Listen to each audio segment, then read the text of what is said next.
All right. I think we're live now. How's everyone doing tonight? A little impromptu video here. I actually recorded a video that I thought about releasing but decided not to, so I thought I'd go live instead. I don't know if any of you guys, let's see who's here right now, are content creators, but part of creating content sometimes is you spend a lot of time on a video thinking about some ideas, and then you shoot the video, but for whatever reason you just decide it's not really worth sharing. It's all part of it. It is part of why I like these lives. They go up. I can't overthink it and decide not to put it up. Hey Kai, nice to see you. Hey Mitch, OJ, Pee-wees, Patrick Cyrus, Curdle, Alec, Professor Oak, Chevels, Nerdneck. Hope everyone is doing well tonight. Hey Mason, how you doing? Mason says, oh, he just did the same thing. Yeah, it sucks because it's like I spent probably like 2 hours making the video, and I think it's a good video, but it's a little bit like controversial maybe, or can get people fired up a little bit, and I don't know. I usually just decide not to put those out because it's just like, what's the point? And I'd much rather us all just like get along and hang out and have a good time. Hey Steven, first time making it in a while. Glad you were able to make it tonight. Yeah, so tonight's just gonna be like real chill. Thought about having you on this, and I didn't know you were online.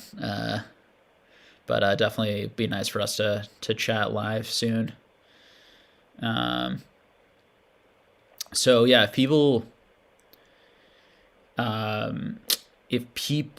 have any questions, feel free to start putting them in chat, and I'll, or just topics, things they wanna talk about.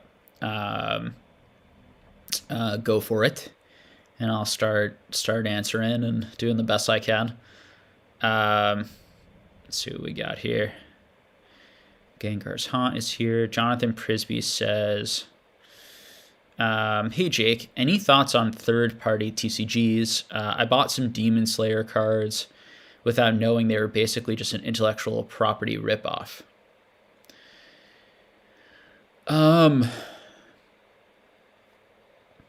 No, so I don't I don't really have too many thoughts. I'm trying to think of like examples of. I know like I've hung out on like Squeak's Discord before, where we've opened up some just like knockoff, I think Mario and Naruto product that was just sort of like fan made, or made by some sort of third party, some sort of non Nintendo, or party that wasn't really supposed to be making the cards. They were cool. They were fun. Certainly run the risk of people not really, anything can obviously have value, but when it's not like an official sponsored thing by the company, generally speaking, that, anything that kind of calls into question any sort of feeling of authenticity generally makes a collectible less valuable, unless it has like a really interesting story, or it sort of becomes its own thing, its own sort of popular thing. I'm trying to think of examples of any third party or thing that would fit that category that had good value. As far as just general thoughts, I think that you say basis like Pokemon, these things can be fun.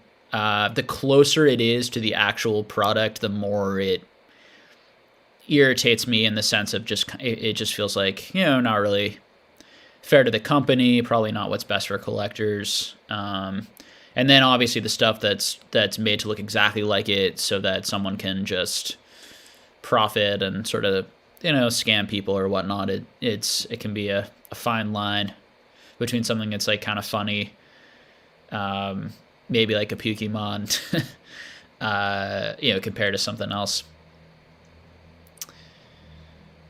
Kid here. Hello, everyone. I've been on vacation for almost a week and haven't kept up with Pokemon. Has Evolutions hit the moon yet? It's been at the moon, man.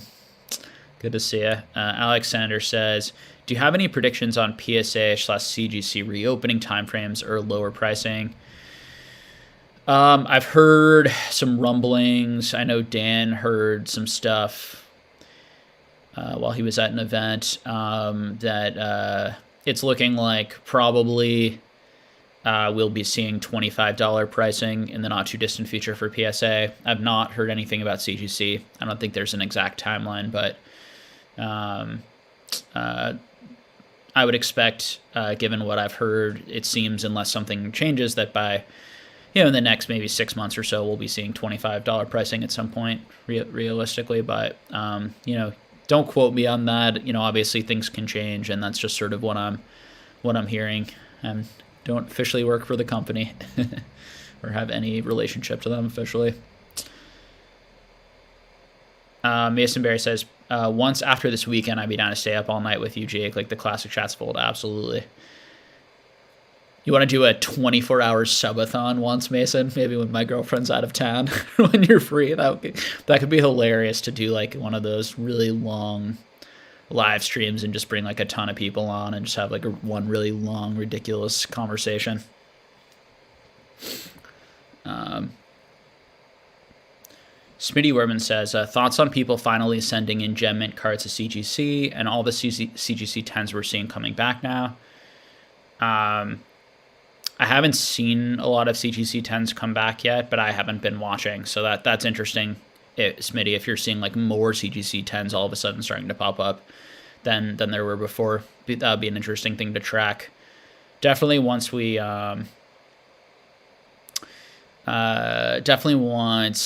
get pop reports that we can all look at, it'll make it much easier to track, and then hopefully like Pokemetrics or some of these other good websites will make it easier for us to see kind of changes in the populations, and we can use some tools to kind of stay up on the data. But yeah, I haven't personally seen that many CGC 10s from looking, but that doesn't mean that I'm seeing everything. Think FWD, do you think there is a premium for sequential PSA 10 sets, more specifically the Scream set? How would you go about selling it? I'm not sure. There definitely could be for certain collectors. That isn't something that I hear widely talked about. When I'm selling, I don't have a lot of people asking me for sequential certs. You certainly have people listing things as sequential certs, and there might be some collectors out there who go after those. Maybe for myself, for a specific set like that, or any sort of set, if they're all sequential and they also happen to be all like the grade that I want, which is rare occurrence, maybe I'd pay a little more. I don't know, 5%, 10%, depending on the prices. That might attract me. I'd have to think about it. Honestly, I don't think I've really had an opportunity to buy like a sequential set of something where all of the grades were like 9 or all of the grades were 10, which is the sort of thing I would want. Often the sequential sets, and I own some sequential, like base set first edition. I bought a few like complete base set first edition sets that were all sequential, but the grades are all over the place. So, I'm not sure I feel like a strong need to keep it together or something like that. Nor is it, it'd be one thing if it was like a sequential set from some event or from some specific collector or something, or you had some sort of, story connected to it.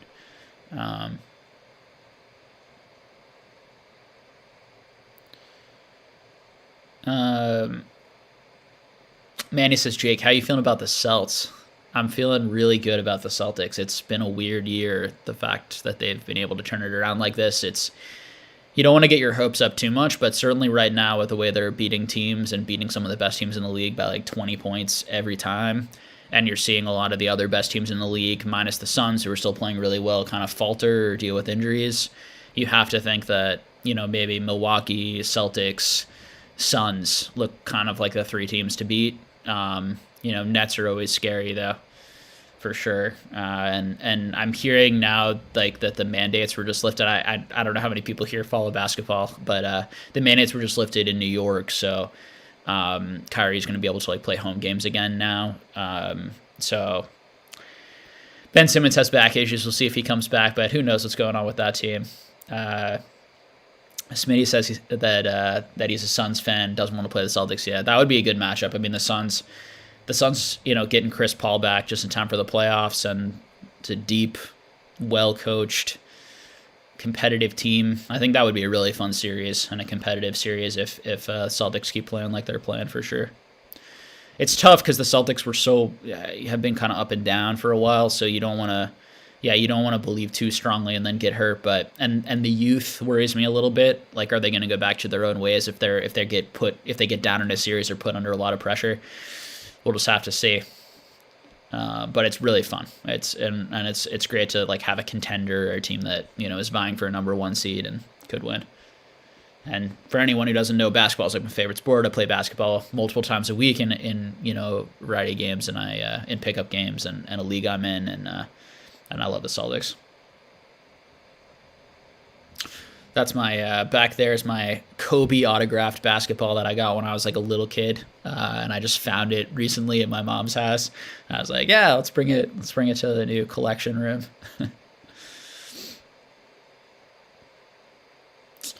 Gengar Sharon says, I would imagine that if the $50 PSA tier is done with these event things now, the next time they drop down prices, it will be behind the membership, and $50 will be public. Could be. Yeah, I don't know. Professor Oak says, so many more CGC 10s, yes, and all of a sudden. Oh, nice. So confirming, I think what Smitty was saying before. That'll be interesting. Yeah, I'll have to take a look at that. Where are you guys? I don't know if you want to say it, down below, but where are you guys seeing those? Like, are you seeing them all of a sudden, like on PWC or on auctions, or just like posted on eBay, or you guys are getting a bunch back, or you're seeing them back in like grading returns that people are saying? That'd be super interesting if all of a sudden they like made it a lot easier to get them, because maybe they're worried that people aren't paying enough and people are stopping to grade with them and they're grading too hard. Who knows? You come up with all sorts of conspiracy theories around that. We'll have to see. Mood Ostrov says, could you show us your room and what's on display? So I'm still like working on my room a lot. It's still an absolute mess and filled with tons of boxes and product. In the corner, I've got a little exercise bike and just a bunch of like PSA slabs in the back that I have to go through. On this table is just tons and tons of slabs everywhere. I don't know if you can see it, but lots of slabs that I'm like sorting and inventorying and putting in my spreadsheets and figuring out what I want to sell and what I don't want to sell. And then I got a decent amount of sealed product actually recently. And I'm still kind of putting that away and figuring out putting some of it into storage down in my basement here, and then putting some in safer storage, some different places, or some of my more expensive stuff. So, but yeah, we could do a tour at some point. I could try, or at least show more of my collection. It's been my plan for a while. I am planning on getting some like lighting stuff and like some, maybe even like a really fancy camera at some point. I'm looking into it. And then maybe I'm going to do some more collection videos where like I showcase the cards a little bit more again, and do some more like informational kind of story videos about specific cards that I really like, specific eras that I really like. I know people liked those videos a lot that I did earlier on in the channel, and it could be fun now that it's been like enough time to kind of revisit them and do them in maybe a little bit higher quality. Could be cool at some point. It just takes sort of work and investment to do that, but I do have plans to eventually do that. And then I want to do eventually I want to do like try some vlog style type content when I go to Collecticons maybe this year or sometime in the future. Definitely want to figure out other types of content to do. This is probably my favorite thing to do. It's just like hang out with people and chill and relax. And it's nice because we really have like a community here of people who know each other. And so people can just kind of hang out, have conversations in the chat, and we can all just enjoy talking about what we like talking about. But I also want to, do some other creative content and some content that showcases some other aspects of the hobby.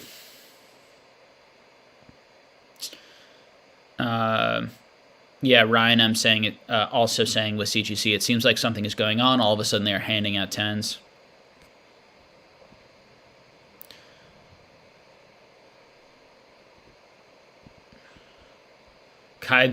Kai saying that he just got his last CGC order back all of a sudden, and 14 out of 25 pristine 10s. Wow.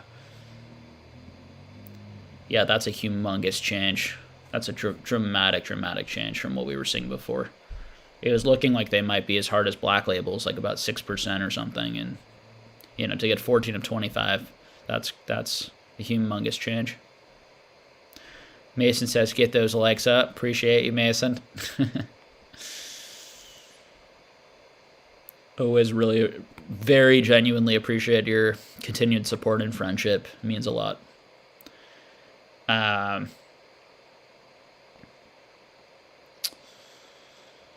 Let's see. Pokemon Kevin said, what are your thoughts on more Japanese prize cards, lower end ones like Palace Belt, Palace Book, Pokemon Card Laboratory cards, be them as cheaper alternative trophy cards with a story?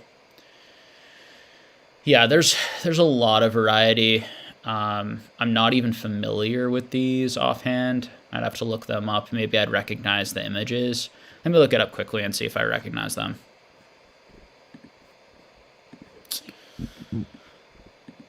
Let's see if I can pull up a window here.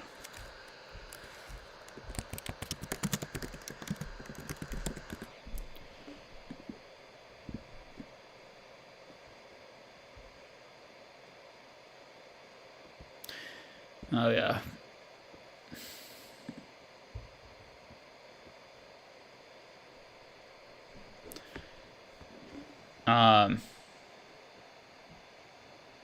So this one's from the Battle Carnival. Oh, Spring On and Battle Carnival 2012. Yeah, there's so much variety. I have actually been looking at, not specifically these, but I have been buying some more cards similar to these, but on the English side. Different promos. You guys know that, I always loved the Worlds ones the most, but, with prices going up on those, I've still been buying those for sure, but I've also been looking at some other options very similar to those. But I tend to go a little bit more after the English ones, just for me personally. But they're cool cards.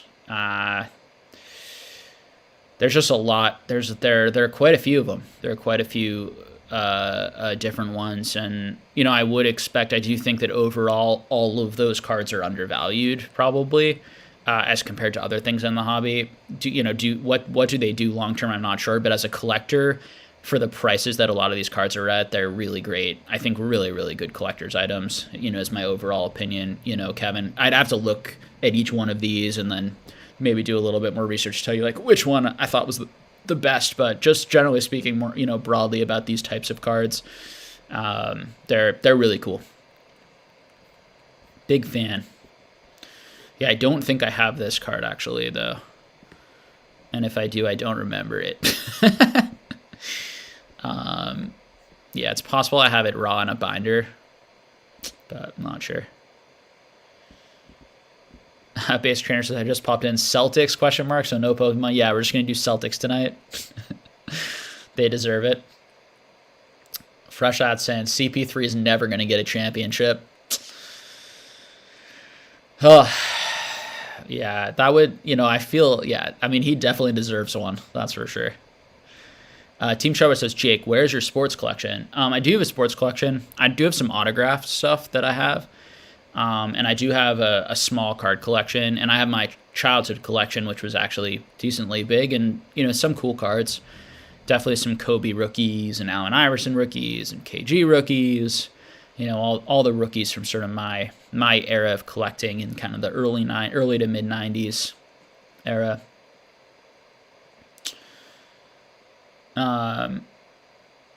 Let's see what else we got here. Nice to see you, Vedu. Chemo. Northwoods TCG, nice to see you. Good to see you here.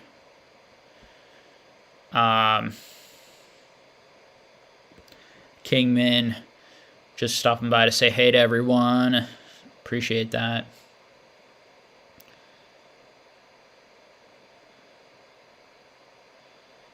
Ryan M saying with the CGC conversation we're having that he's seeing a lot back in like other return videos from other people. Yeah, super interesting. 6 out of beta. Yeah, so everyone's just kind of confirming that that's the reality. Thank you for sharing that info.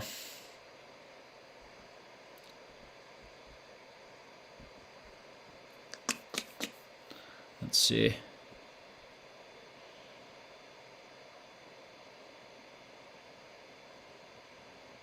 How mint is the bike? Alex says. Pretty mint, actually. It's I got it. I bought it used, but from a family friend who didn't use it too much, so it's in good condition.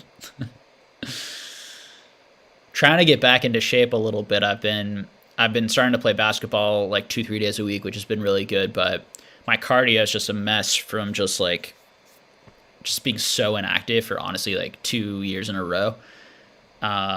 And so I'm, just starting to get back on the bike, and that's helping with my cardio so I can play a little bit better. Nathan Garner says, hey Jake, I know you don't play the TCGs very often, but what is your opinion on using proxies for cards that may just be out of people's price range for the sake of enjoying the hobby? So I think for personal play, I don't, sounds great and a great thing to use. Obviously the danger of proxies is them getting eventually sold, as real, and, people getting sort of that bad news when they think they have a valuable card and it ends up being a proxy. But if they're poor enough, or if they're, but the other alternative is you can sort of like make your own right at home and just keep it for yourself. Those are kind of my, I don't think I have anything, too of a crazy take on any of that, but I do play a little bit of Magic, but I've played Pokemon a little bit, and I've played like online Pokemon mostly. But yeah, I don't play the 2CGs too often. I do want to start learning some of these. Like I have some like LOTR, which Rafi tells me is like really fun to play. And I wouldn't mind like cracking a box. I think the two of us probably will crack a box at some point, and just have fun, play a few games.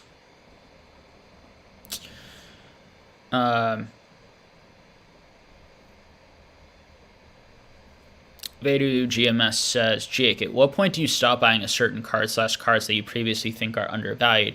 Is there just a particular price point, or more so if you see the community hype uptrend on them?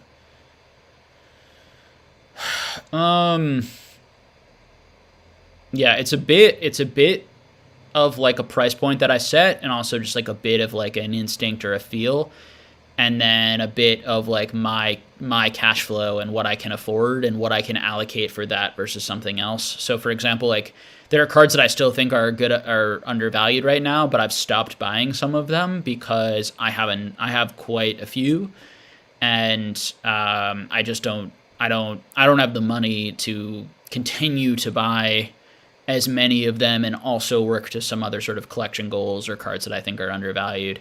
So I just kind of feel it out as I go. But ideally, I would like to buy every single one at the price points that I set out. In reality, particularly with like ultra modern stuff and even Sun and Moon stuff right now, there are so many copies of some pretty good cards right now, I think, hitting the market that it doesn't make sense to buy, in my opinion, to buy like 100 of something, at this stage. I don't feel confident enough in anything to really do that. And I think that there are a lot of good options, and both for my own enjoyment of the hobby, but also as someone who's speculating or investing in this stuff to some degree, and also as a business who's likes to have inventory that it can sell to people. Having some diversification across the different eras of Pokemon, and having some and also diversification in terms of like the value of my cards, having cards that I can sort of sell or trade at sort of all different values of the hobby, is the way that I enjoy the hobby the most. Jake, when are you doing ASMR? Never.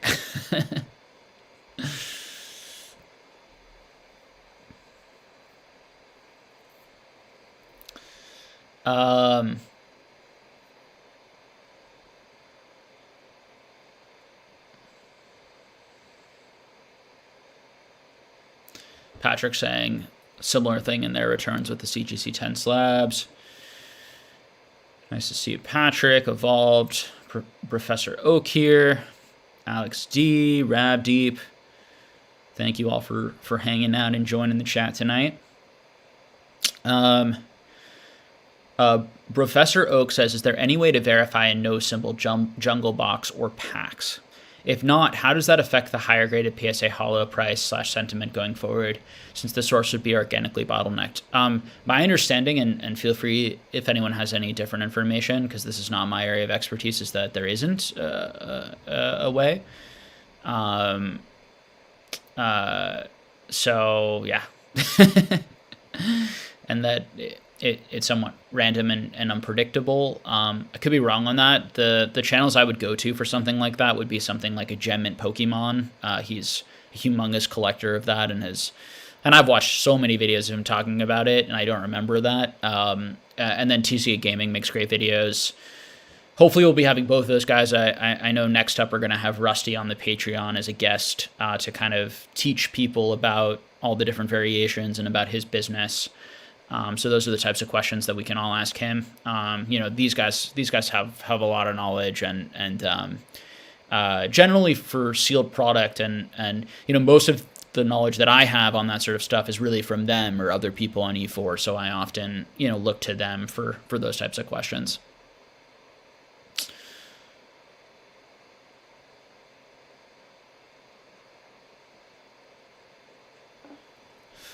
Let's see.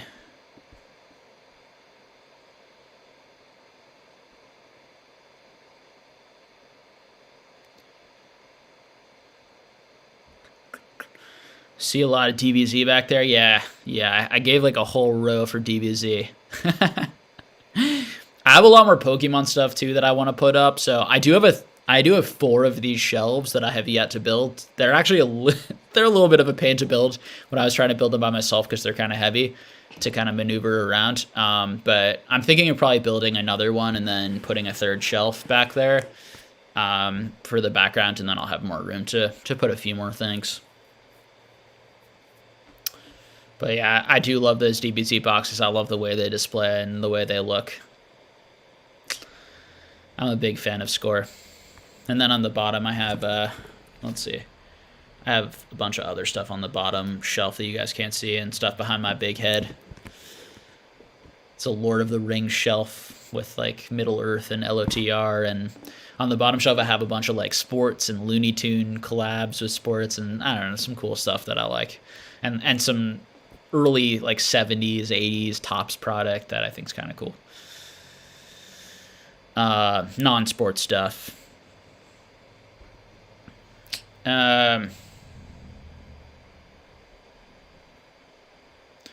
Rob Jeep says modern single prices for cards that aren't Charizard, Rayquaza, or Umbreon are getting really low. Will these heavily skewed EVs affect the price long term? Will these heavily skewed... So are you asking, will the heavily skewed EVs of the boxes affect like the box prices long term? You might have to ask that question later. So yeah, I mean, if you only have a few chase cards, I mean, the set that like comes to mind for me is like Burning Shadows, and kind of Burning Shadows was printed quite a bit, and there seems to be quite a lot of the product out there, which is I think part of why it didn't go up in price as compared to maybe like a, some of those like team up set and some of those other sets. My mind goes to that because like the Burning Shadows card is in there, and although it's very hard to create fresh out of pack, and most of the cards you're going to pull, a lot of the cards you pull from Burning Shadows end up getting like PSA 8s fresh out of pack. In a 10, it is still a $2,000 plus card. 9s, $500, maybe $500 to $1,000. I'm not exactly sure, but somewhere in there it's been going for quite a while. And raw, you're talking, probably $300 card. So it's a pretty big hit, pretty big card. And yet that box didn't go up too much, in large part, I think, because it's just not that fun to open up, and it's very, very difficult to pull that card. And, the rest of there are a number of rainbow rares in there that in PSA 10, will get you $100 maybe, but, around $100, but But there's definitely not too much value, expected value out of there, and I do think that that's probably hurt the price on something like that, particularly because it was a set that was printed a decent amount. So we'll have to see. I think the difficulty of like investing in modern sealed product is there are certainly questions like that which are interesting, but the main thing is like reprints and how much they're going to print of it, and then how much they printed of it in the first place. Seem to be hugely impactful. You obviously have examples of product that wasn't printed that much, like a Darkness Ablaze ETB going for $120, and then they do a reprint, and the set's not very good, right? The expected value is like super low on that set. Not a particularly good set, I don't think, personally. It's okay. And you see that go, I think it was going for like $120, and now it falls down to about 40 or 35 or whatever, because they did a reprint. And so you see there a set that maybe isn't the best, but just is very low printed, being worth a lot more than maybe some sets that are better, but just were very, very heavily printed.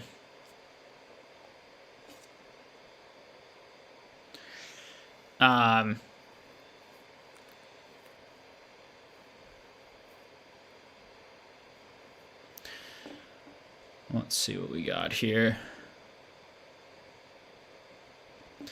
Alexander says, when buying from TCG player / troll and toad with intent to grade, how successful have you been in hitting 9s and 10s when buying near-mint singles? So definitely, modern, when I'm buying near-mint modern cards, often they are pack fresh, I would say the vast majority of the time, but even pack fresh cards, a decent percentage of the time are going to be like off center and have some, little bit of whitening issues. Generally they'd still probably have a chance at a 9, but a lot of them, might fall into that 8 range. But in terms of like getting 10s on like near mint modern, maybe, 2 or 3 out of 10 cards have a good shot at it. Something like that would be my guess. I've probably bought maybe 5,000 to 10,000 cards probably over the years that I've graded, from in that sort of way, or have on my grading pile type of thing. That's probably would be my estimate without knowing exactly, right off the top of my head. Let's see. Vintage is a different story. I really don't buy. I never have bought really near mint vintage cards off Troll and Toad. I'd much rather buy them off eBay where I can get pictures, or Facebook groups where I can buy them, and I like buying them, generally speaking, in larger lots. That's also true in general, honestly, even for modern singles. But modern singles, particularly when there's like a good like bonus bucks thing going on a TCG player, sometimes I'll go in and I'll swoop in and buy out 50 or so cards that I think are pretty undervalued of a card that I might think's particularly fairly undervalued. I think those places are really good for collecting and completing sets. Generally speaking, they're probably not the best place in terms of getting like the bottom of the market. I generally think auctions on eBay, overall are probably going to be your best source of finding a lot of those cards as cheap as possible.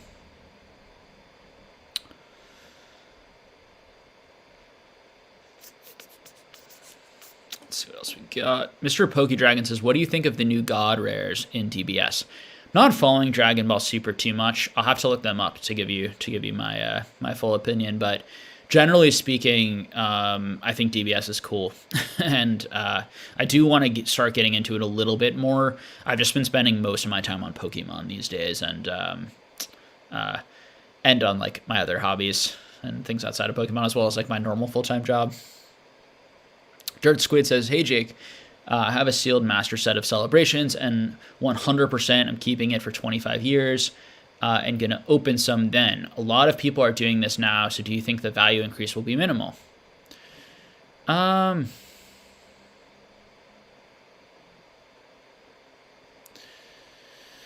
think that this is something that is true for really all of these modern sets, is that likely more of a lot of these sets are going to be printed than your sun and moon sets, then your X and Y sets, and certainly then your sort of black and white and X and Y sets. So there are three factors that would make it potentially less likely for some of these products to go up like products we've seen in the past.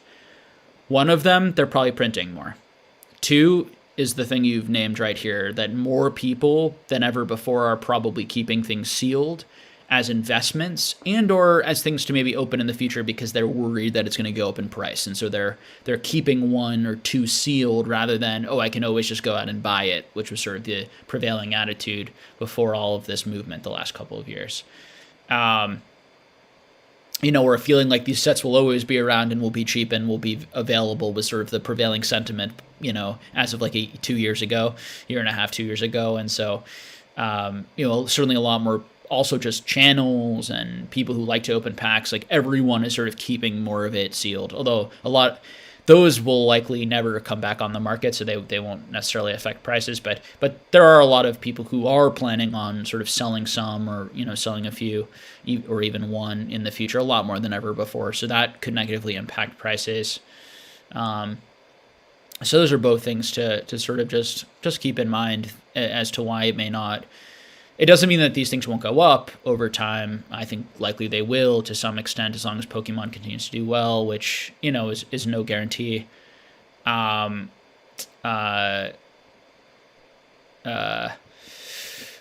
how much, and will it really go up enough to sort of make it worth it or worth some sort of investment when you subtract sort of when you take into account like the illiquidity, of the items, the difficulty to sell, the potential for fraud, and the amount you're going to have to pay in fees.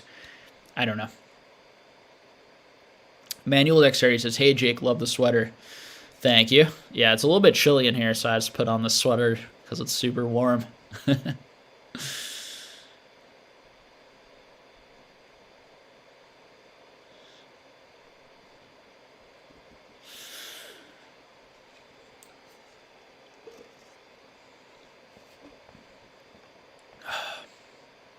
Manual Dexterity says, can you tell me any info about which level X cards have a higher rarity level? You've mentioned that some were more rare than others. I haven't even been able to find any info on that. Yeah, so to be completely honest with you, I am not sure. I don't really remember. I've read articles like a long time ago that I'm not even sure are accurate. Saying that like the second half of the sets were easier pull rates than the first half. Of the level X sets. I'm not even sure that that's true. I've watched a decent amount of YouTube video to see kind of like get a sense of what the pull rates are. I haven't opened a lot of this product myself. I'm not sure anyone has opened enough of that product to like be super, super confident. But yeah, if you go and search right now online, the info might be out there, or it may not, which is part of why you're asking me. So yeah, I'm sorry. I should once again kind of look that up. To be honest with you, I've stopped buying. I'm not really buying from that era anymore. I already bought a lot from that era and have sold some, so I'm not super, super plugged in that info anymore. Just goes to show you how important it is to kind of, particularly if you're engaging in that market, to find that info, find that accurate info, and it is important. It's for sure important.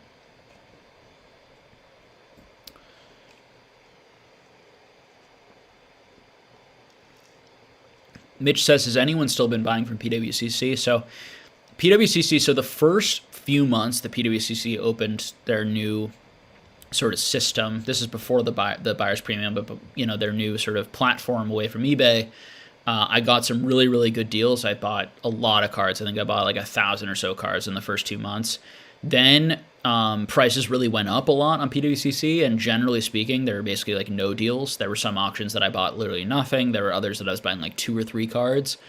The last month was the best month, was the lowest month for a lot of things that I was looking at in a while. Since those really low months in the beginning, so I did end up picking up another, I think I picked up maybe 40 or 50 cards that were, some of them 50% of the last sold on eBay. There are a lot of cards there. Some months there seem to be some good deals. Other months people seem to be paying more, particularly after buyer's premium, than they would on eBay. It's just, a lot of it just has to do, I think, with it's time consuming to do that. It's time consuming to look through those auctions, and someone who's been doing it sort of as much as me has an advantage because I generally have a sense of what prices should be before even looking them up. I can have some sort of sense, so I can look through all the auctions without looking up what prices should be, and then I can usually flag ones, and then I can look up, 100, a certain category of cards seem to be going low. I have sort of that feeling or that instinct for it, and I think it is, and then I can double check it with eBay, and that definitely saves me time, but it's still very time consuming. And part of it is the way that I relax at the end of the day, some of that stuff.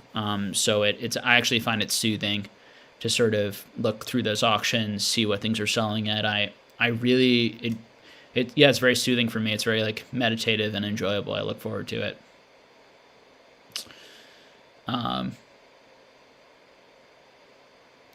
Eddie T-Box says, what position do I play in basketball? So growing up, I played point guard, shooting guard, generally. Now it's positionless pretty much. The game that I play is not super intense. It's really nice group of guys, and it's actually all ages. I would say probably like 50% are my age and younger, but we also have people in their 40s and 50s who play. And it's a competitive game. People are super into it, but it's not like a super high skilled game or anything. We have a few people who played in college, but I don't think we have anyone who played D1, that type of thing. So it's pretty, it's fairly casual.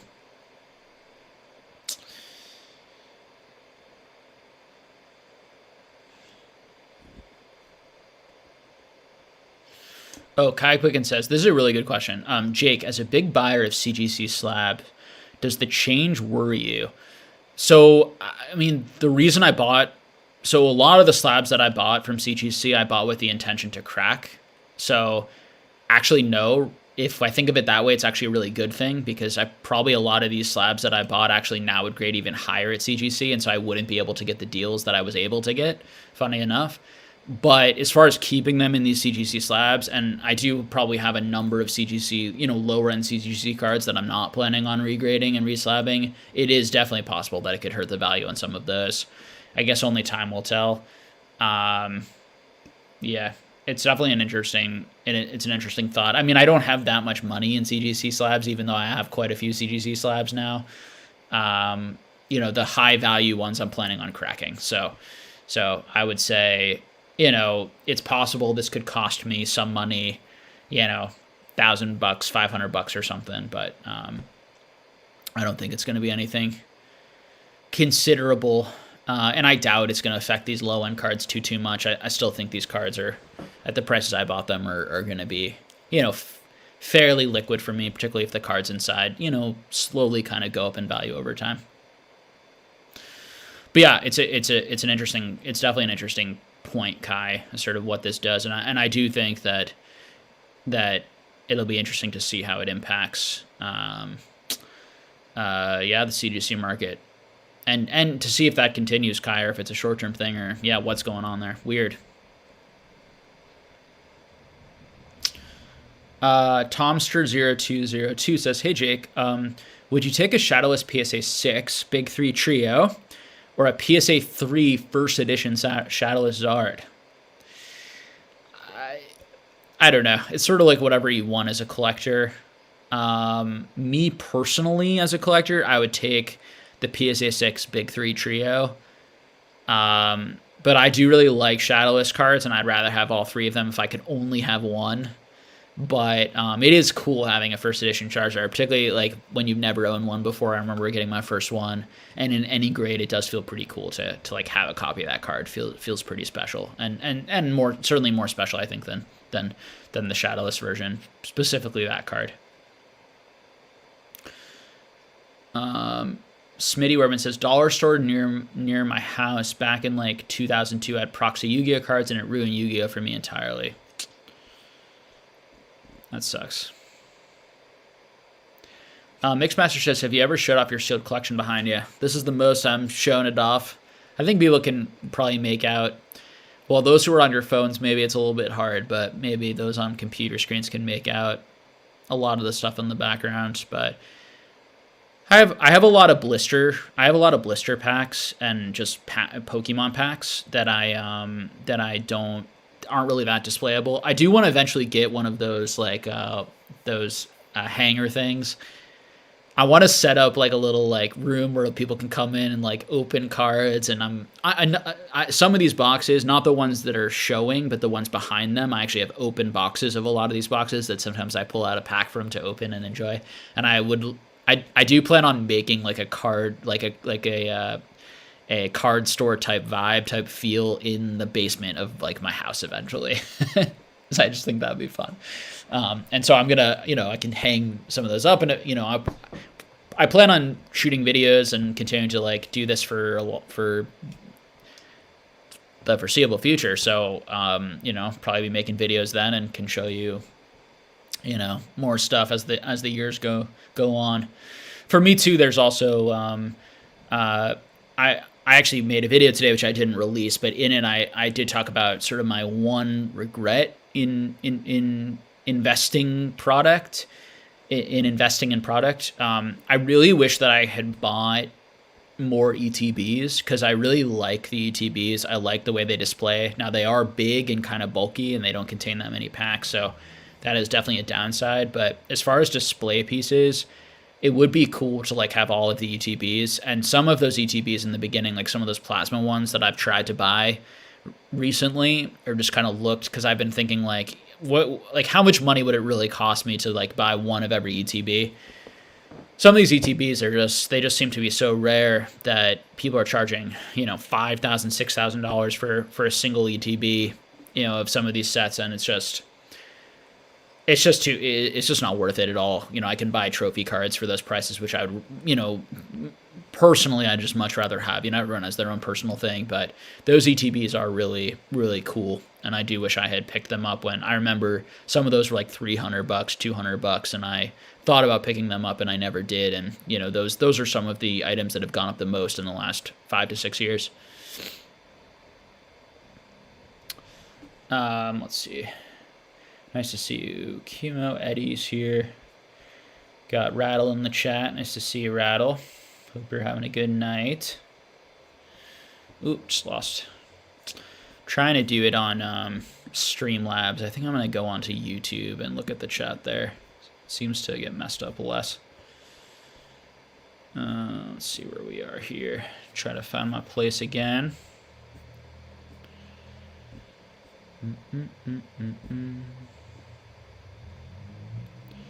Got Radar in the chat. Nice to see you. Tyrants, Tomster.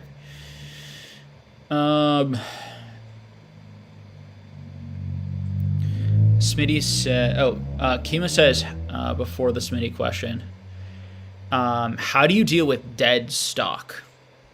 So I assume what you're asking is like, how do I deal with stuff that like isn't selling?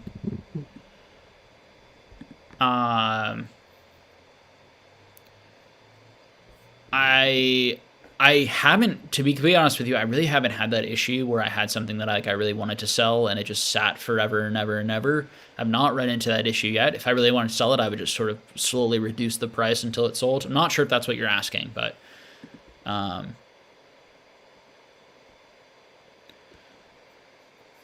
Smitty Worm says, who else went heavy on eBay stock when the Vault news came out? Just me. Eddie Tuck says, Jake, to what player do you compare your game to? He's talking about basketball here from our earlier conversations. Nobody in the NBA, because I'm old and slow now, and I don't know. The strengths of my game are shooting and passing. And I used to be a pretty good defender, but I've like injured my ankles like so many times that honestly, like I can't move laterally like I could, and honestly I don't care enough anymore, and it's a little bit too like painful and exhausting. So I take plays off and I relax here and there and get scored on more occasionally here and there because I'm not taking it as seriously as maybe I once did. Tyrants, do you think there will be more Celebrations or Chilling Reign printed? No idea, like no opinion one way or another. It's just not something I know about, nor do I. Yeah, I mean, if I was forced to guess, and it would be just a complete random guess, I would say no more Chilling Reign and yes to more celebrations in various forms, or at least restocks. That would be my guess. Obviously, we had Pokemon Center saying that they're not going to like restock or more there. That doesn't mean that they're not going to reprint it and send it out to LGSs or in Walmart and all sorts of and Target, Best Buy, and whatnot. I would guess more celebrations, not Chilling Reign, but we could get more Chilling Reign and no more celebrations, and they wouldn't like stun me. I would be a little bit like, why Pokemon? but we'll see.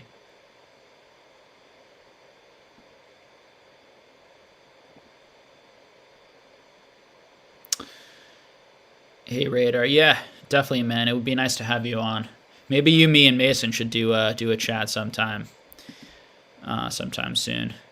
And I have a number of people, here in the chat, some people who have great channels that I've talked to on Instagram, about having you guys on. I've had a number of people that I've talked about having you on, and I do want to get everyone on at some point, and I just enjoy talking Pokemon, and so we'll make it happen eventually. If I've talked to you about coming on the channel, I have not forgotten you. It's just an energy level thing of trying to figure out, scheduling stuff. It's often easier, to be completely honest with you, to like just last minute text Radar and Mason and be like, "Yeah, what's up, guys? You guys want to come on last second?" I don't feel like I can do that with people I don't know as well.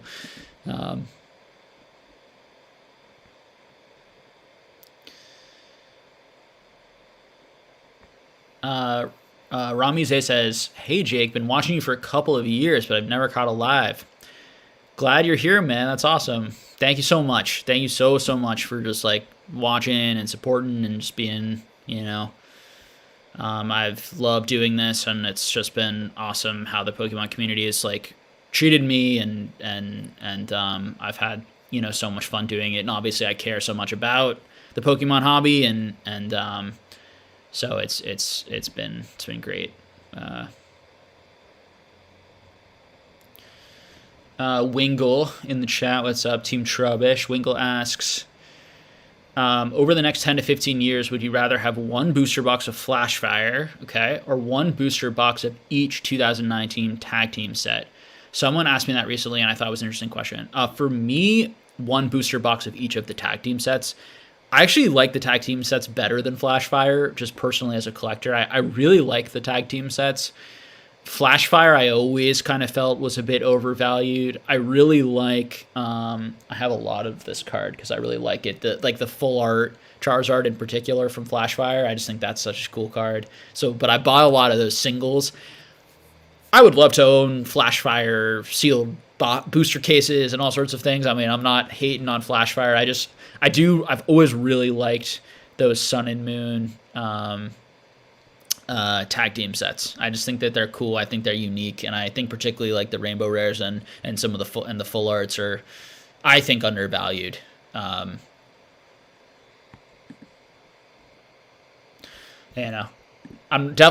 not sure I can say that those booster boxes are undervalued from those eras, as they are quite expensive, but I like the sets just as a collector. That's not financial advice of what I think is going to do better, just purely as a collector, enjoyer of the product. Obi-Wan Kenobi here. Nice to see you.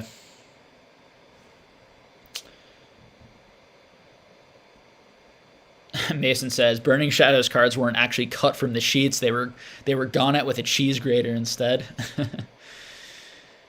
Tomster says, where do you see the tag team All Tarts in 10 years? Gosh, I really don't know, man. Yeah, I have no idea. I wouldn't even know how to like go about starting to answer a question like that, or giving you some sort of like where I think they're going to go in prices. I think that they're generally overvalued personally as compared to like the Rainbow Rares and some of just the regular full arts. That's just my personal opinion. But it all depends on price point, and I don't know exactly, like the like Latios and Latias like heart one where they like make a heart, like, you know, that card was selling for like $1,500 at one point in the PSA 10. I think it's probably down to like what, 500, 600 now. You know, will it get back up there in 10 years? Certainly possible. It seems like a lot of money to me for a card like that. You know, when you start getting up into those high price points, you could be buying like, you know, exclusive kind of really niche trophy like type cards, or like, you know, pretty key set cards and high grades. And I just don't see that as like a really important card in Pokemon. But, you know, it's possible if like alt arts in general continue on for a few cycles, or people just really, really continue to like them as much as they're liking now, which I don't know if that'll happen. Some of those kind of like early alt arts, the non-Sword and Shield alt arts, could hold a premium as being like the first ever alt arts. You know, I really don't know. A lot of the value on that stuff, like they're being very highly valued in large part because they have very high demand as compared to Rainbow Rares, for example, from the Sun and Moon era, even if they're like the same difficulty to pull or roughly the same difficulty to pull. I don't know if that demand stays the same, if it grows and increases. It's very, very hard to predict demand, but those are some of my thoughts on it, you know, on those types of cards. For me, I tend to like to go to the stuff that is equally rare but has like lower demand right now, with the theory that probably demand might pick up in the future. That's worked very well for me. In the past, you know, I used that same theory to buy like black and white secret rares and full arts, to buy level X cards, to buy Topsoon and Cardass, and all sorts of stuff that people weren't really going after when everyone was just buying Wizards of the Coast, and you know, all that stuff, the non-Wizards of the Coast stuff has actually gone up more. All the stuff I just listed, you know, on a percentage basis when I was buying them, then the Wizards of the Coast stuff went up. And I bought a lot of Wizards of the Coast stuff too, and I love that stuff, and it's also done, you know, everything has gone up a lot, and maintained good value. But you know, we could see something like that happen again, and I do think there's lower downside risk on some of those lower priced items that have the same rarity.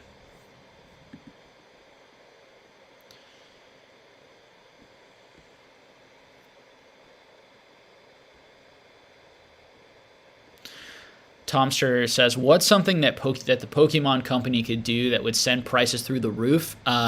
Serialized cards. First thing they could do is just add a first edition printing to cards. That would certainly send the first edition booster boxes through the roof. Second thing they could do would be serialized cards. You know, one of 100s, even one of 1000s, even one of 10,000s, and certainly one of 100s, one of 10s, or one of 1s would create a massive price increase in both the sealed product that you could pull those cards in, and certainly the cards themselves would be massively priced.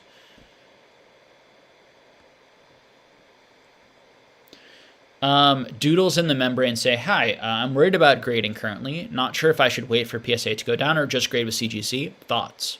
Question mark. I'm new to grading, but it's overwhelming. So if you're just a collector and you don't feel a need to get your cards graded right away, I would, again, it's just my opinion, and this is exactly what I'm doing, I would certainly wait. I would just wait till prices are $10 a card again. You know, if you're wealthy, if you have the money and you don't want to wait because it could take a couple years, who knows? It's also possible they'll never go down to $10 again and we'll stay at 25 or something. I think it's unlikely, but it's definitely possible. I personally, I would wait for PSA, and I'd wait till it was about $10 a card. If you're not looking to flip or resell these cards immediately. If you're looking to flip or resell these cards immediately and you need the money quickly, then it's just a math problem. And I can't do that for you without knowing the exact cards. You know, the more expensive the card, generally speaking, the more I would grade with PSA at the moment, the more I would pay sort of the upcharge of PSA. And if you really wanted to flip it immediately, the more I would eat the cost of grading, whether that be $50 or $100 to get your card graded. But you know, generally speaking, I'd only be doing that. Like the cards that I would be doing that with would be like if you pulled like a perfect, you know, and now you're probably already missing your window, but like the Brilliant Stars, you know, Rainbow Rare, Hyper Rare, whatever, Charizard, something like that. or the full art Charizard from that set. I saw some sell for like $600 in PSA 10, $400, $500 PSA 10. There's very, very little chance that those prices are able to hold over time. They're likely going to fall considerably over time. So if you have that card, if you pulled that card and you grade it with PSA, if you really feel confident you'll get a 10, you can make like probably $200-$300 more than you'll make, I think, if you wait 6 months, even if prices are only $10 to grade. So, but there, outside of cases like that, I don't think it's, and if you're not looking to sell immediately, I would certainly wait.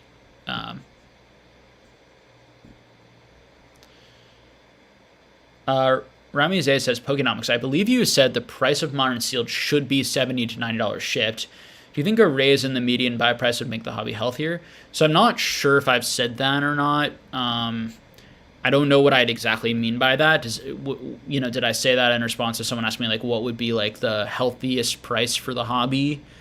I think that it's really healthy when it's a little more than that, probably, or healthiest in terms of both for the LGSs, for all the different stakeholders in Pokemon. I want everyone to succeed and win, and so I think that if products are selling for like $90 to $115, it's generally affordable for everyone. People can invest in it and hold it and hope it goes up. LGSs can also make more profit because a lot of them are buying the product at like $86, $82. Some of the other sets maybe $76, a box. And so there's really almost no room for them to make money unless it's selling, above 90.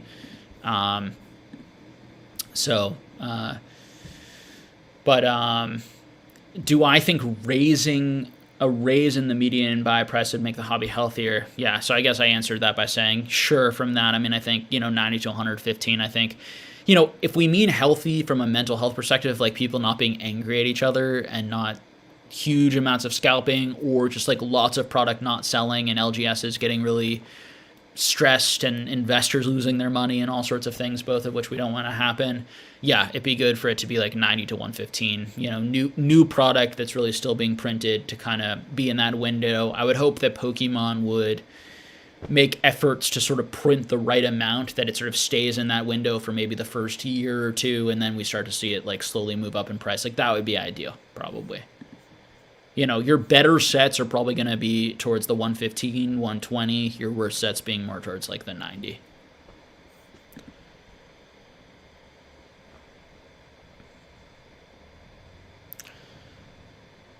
Talisa said, I get kind of nervous to ask questions because I'm so new to the hobby, but I just wanted to say I'm really grateful for your streams. I always learn a lot. I'm so glad that you're learning something, and if you ever have any feedback for me of how I can be like more helpful or useful, particularly for people who are a little bit newer to the hobby but are really passionate and interested, please let me know.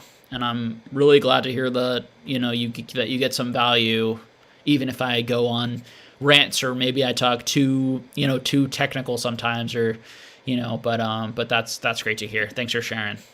And feel free to, I hope this community, certainly the Patreon and Discord community, is all about like new people coming in the hobby. There is no stupid question. We're not a place or a space that's going to like be like, oh, another noob, asking the same question and getting irritated with you. I can't vouch for everyone on this channel, but I think most of the people here really just freaking love the hobby and just want more people to like enjoy it and care more that you're like respectful and interested in the same thing that they are than that you are filled with knowledge or something, and be happy to help you. So feel free to ask your question to me or anyone, here.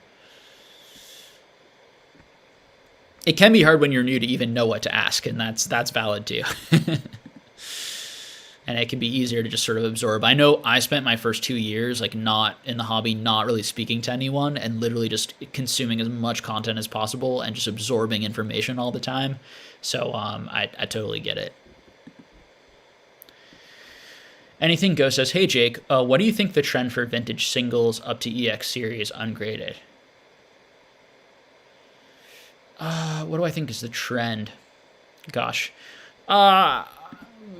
Flattish right now overall. I think we saw a bit low, generally speaking, for the whole hobby in December. A little bit of an uptick. Now I'm feeling a little bit of flattish to maybe slightly down. Really depends on the card.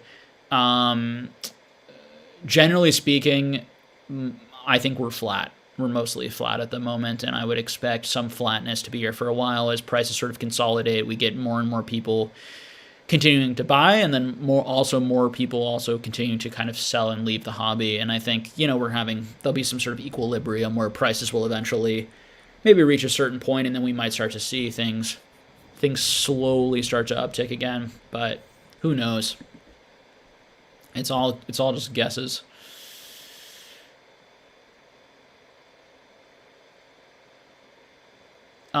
Yeah, people are already encouraging Talisa here to ask questions, and yeah, definitely and Obi, yeah, my first 100 or so videos were more informational on specific topics in the hobby, and I tried to make videos on each topic, on everything that I think someone needs to know or should know before they start investing or collecting in a financially prudent way.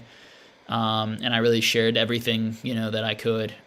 So I think that although some of those videos are definitely going to be more relevant to maybe some of those time periods in terms of the numbers or the different examples I'm giving, I think that the fundamentals remain true of all of those videos, particularly any videos that I talk about what makes a card valuable, talking about supply and demand fundamentals, all that stuff is the exact same, and it will always be the same.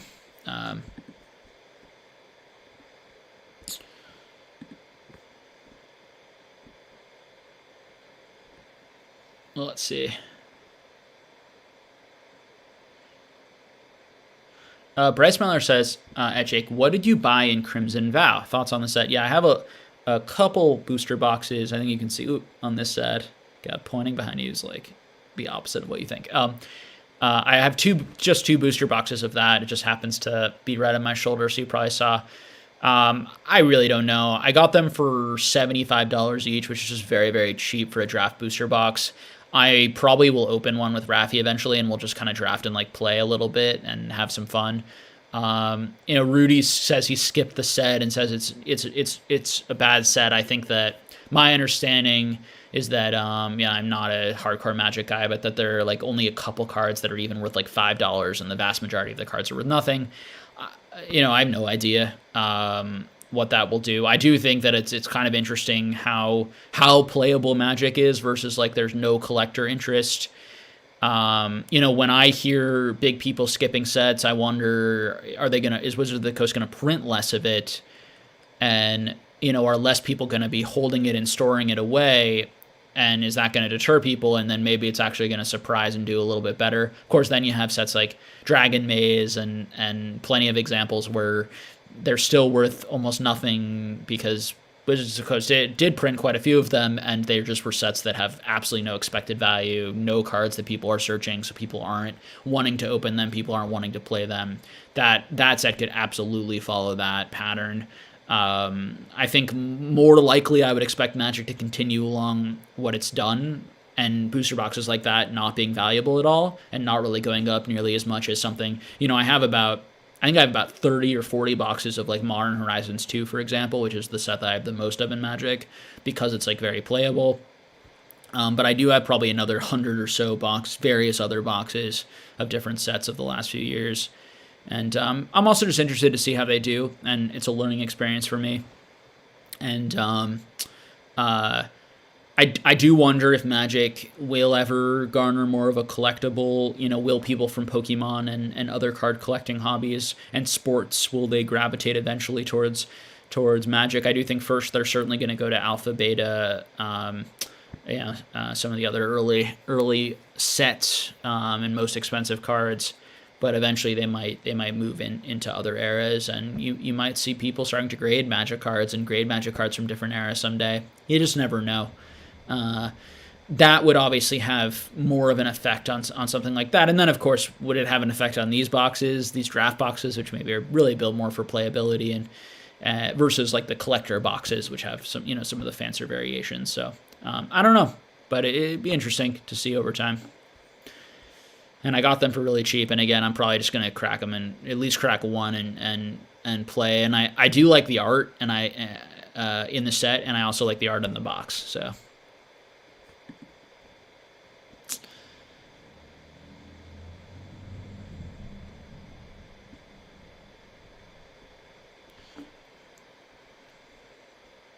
Is that a vase I'm drinking from? This humongous cup. It's just a super large cup that is almost the size of my head. My girlfriend, Sarah, drank from it the other day, and she said she tried to drink from it, and it, like, spilled on her. She underestimated the size of the cup. Okay. All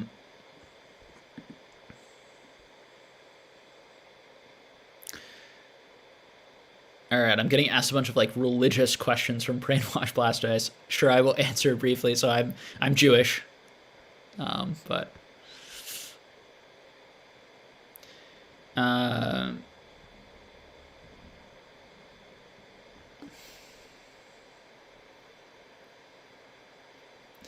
the old cartridge says, how many dozens of baby shinies are within reach? I probably have about 100 baby shiny slabs or so around me at the moment. Ooh, frozen again. Frozen. Hold on a sec, guys.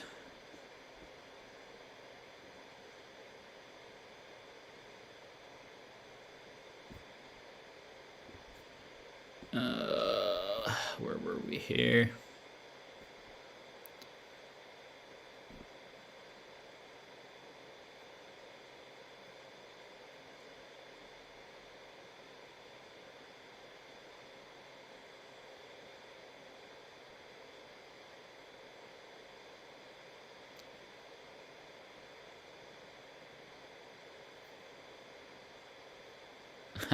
Mara says, okay, I'm back to where we were. They can't be doing these lives so late as he's got work in the morning. My apologies. These are the times that I generally have free, and I am a night owl. I tend to like wake up and do work at night quite a bit, so that is often when I do these lives. My apologies. Grayson Smith says, Jake, what are your thoughts on Raffy's opinion that human-graded PSA 10s will be devalued over time as machine grading becomes more of the norm? Are you worried about the 10s in your collection? It's always possible, Grayson. I don't know is the real truth. I don't know. It's unclear how effective the AI grading is going to be, and when it's going to come into place. And it's unclear. Will some of these older PSA 10s, they might have value for nostalgia's sake, for being some of the older ones.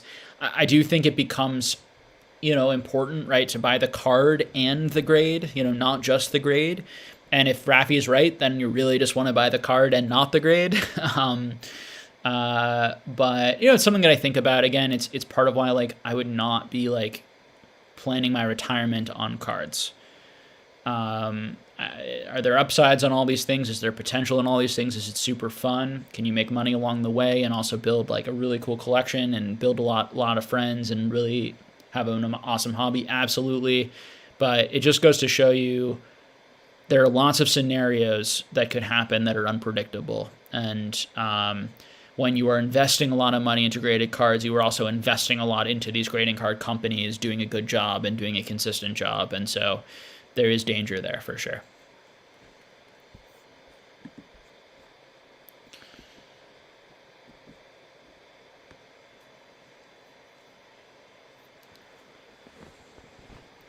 The old card shop shilling Beanie Babies in the chat. Well done. Somewhat, you gotta shill them, man. No one else is gonna buy them unless you can get the word out there. They're coming back. Talisa said, if I simply can't afford to grade with PSA but can manage CGC, should I just wait for PSA prices to go down? I like CGC personally, but I want to make the best investments, and it's hard to navigate. So, yeah, so that would be something that like I'd really have to like meet one-on-one to see like exactly what cards you're thinking about. The best thing you can do though is really just sit down and do the math. So you want to look at what the PSA 10s and what the PSA 9s are selling for versus like the CGC 9s or the CGC 10s or the CGC 9.5s of a given card that you might want to send in. And then figure out you know, what makes the most sense there. As far as like long-term value, what's going to sustain long-term value, it's hard to know. It's possible that CGC closes the gap with PSA, and in sometime in the future, maybe even the distant future, or maybe the semi-middle future, whatever, CGC might close the gap a decent amount, and there might not be too much difference. It's also possible the gap might widen. I just don't know. I think if you want to be safe, the safest thing to do is probably just be very patient, wait for the $10 and grade with PSA. That's probably your safest bet. May not be the right decision, but it's probably the safest thing if you're not sure which way to go. And you're not looking to flip or sell kind of immediately, and you want to hold these things in your collection for a long time.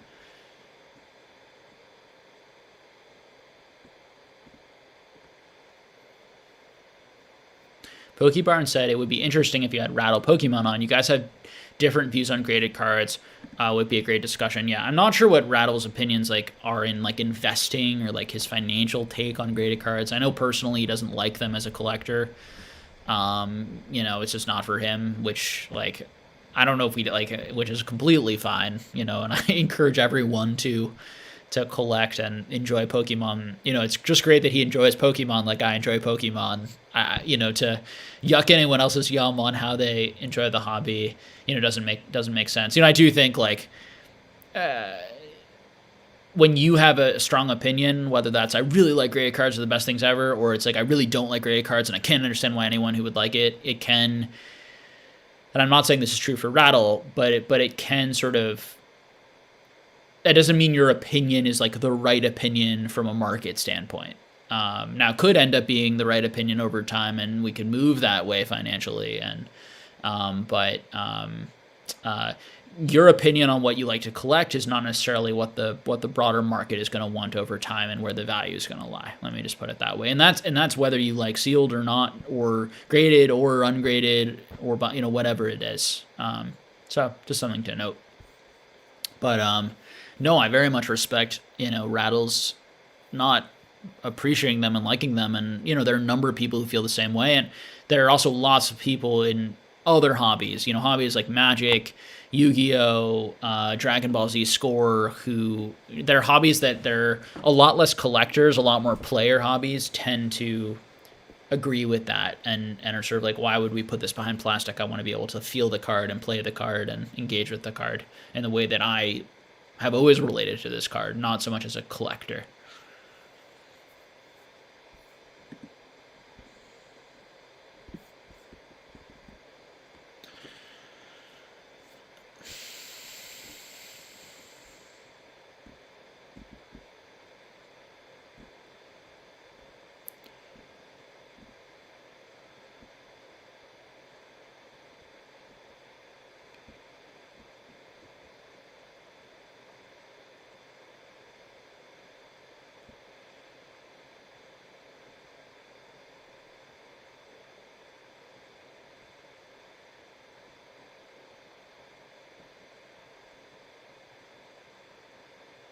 So now I'm into the conversation about alt arts that we were talking before.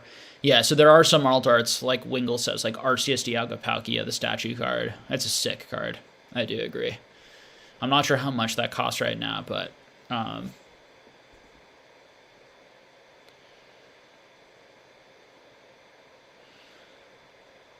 yeah, I mean, I definitely think the alt arts from that era are more undervalued as compared to the alt arts from like the Sword and Shield block, generally speaking. Now, some of the Sword and Shield era blocks, there were a lot of alt arts in the sets, and some of them were really difficult to grade. It's unclear how many of those are going to be compared to some of the, you know, those tag team sets. We'll see in the future. Yeah.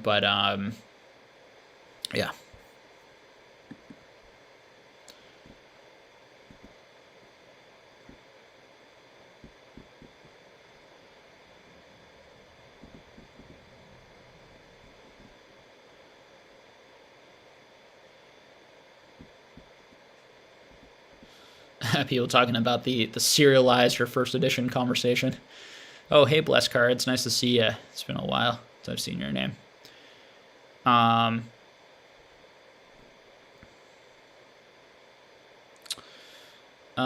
Jake Aiken says, do you like Jungle No Symbol? It's fine. I don't like it, I think, as much as like the market likes it, so I've never bought a ton of it. But you know, Gem Mint, Zach, who had on the channel, great dude. He loves them, right? He goes after them, so they're big, you know, famous collectors like him who love it. It's a very, you know, subjective, personal thing.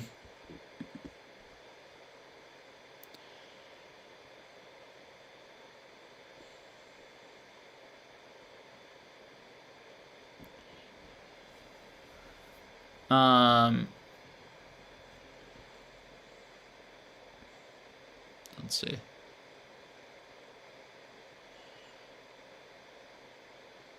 Shadowless says, "Hey Jake, what are your favorite Gengar artworks, and is he in your top 10?" I don't know if he's in my top 10. He's probably close to top 10. I don't know if I like have a top 10. There are a lot of Pokemon I like. He would certainly be like in the realm. I do think I like Alakazam and Dragonite slightly better, and probably I also like Mewtwo and Mew slightly better. So he might be tough for Gengar to get in there, but probably around 10 or so. And Gyarados I like too. Gyarados and Gengar are probably like equal. I also really like Arcanine. So when we're talking Gen 1, top 10. Okay, let's see. That's a lot. Okay, we're going top 10. All right, let's see. Top 10. What am I going to start with? There's so many good choices. All right, in no particular order. Let's do it, because it's too hard to do it in order. All right, in no particular order. All right, I have to go fossil, original. I'm gonna put Misaki in the top 10. Okay, that's 2. I'm gonna go Skyridge. Let's see. I'm gonna go. I don't love that one. Let's see.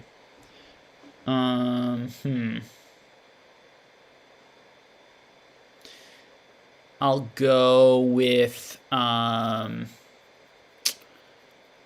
I'm blanking on the set right now. EX Ruby Sapphire, or not Ruby Sapphire. Sorry, EX Red and Green. With all the other Gen 1 cards in there. I like that card, the EX. I like the full art. Gosh, I forget which set it's from. I want to say it's Fates Collide. Is it Fates Collide, guys? Like the full art Gengar from Fates Collide, I think, from the X and Y era. What else do I really like? I like the Dark Gengar from Neo Destiny quite a bit. Yeah, Fire Red Leaf Green. I like the Expedition one. I don't love it. What else are really good ones that I like?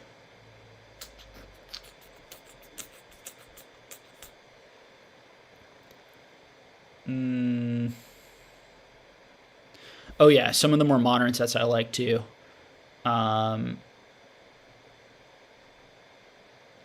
trying to think of which. Unified Minds is the one that it's with like the tag team one. I think that's a cool looking card. All those arts. I like the Sword and Shield VMAX version. That full art's really cool looking. Those are probably some of my favorite. They don't have that many, interestingly enough. Gengar is not a card that got that much love. Let's see. The old card shop says, let's see what people like here. Unseen Forces, Phantom Forces, Unified Minds, Fates Collide, Lost Thunder, Plasma Storm, Fire Red Leaf Green, Evolutions. Oh, you're asking, CG's asked me Evolutions top 10.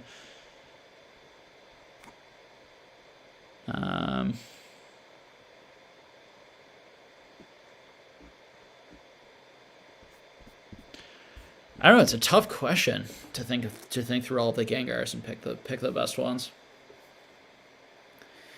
I guess some of the other honorable mentions would be, gosh, I can't remember which set. I have the card right here. The Level X Gengar. I forget which set it's from offhand. But let's see where it is. I can look it up.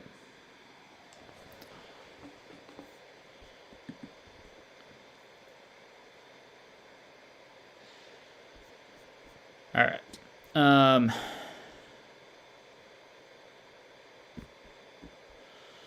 What else do we got here?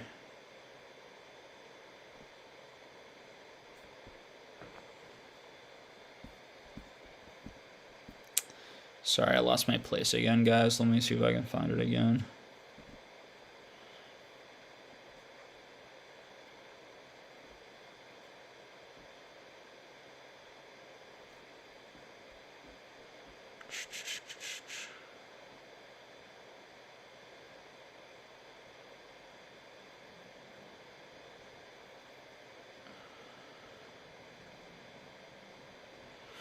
The old card shop says that his distributor just told him that they're getting more Brilliant Stars in April.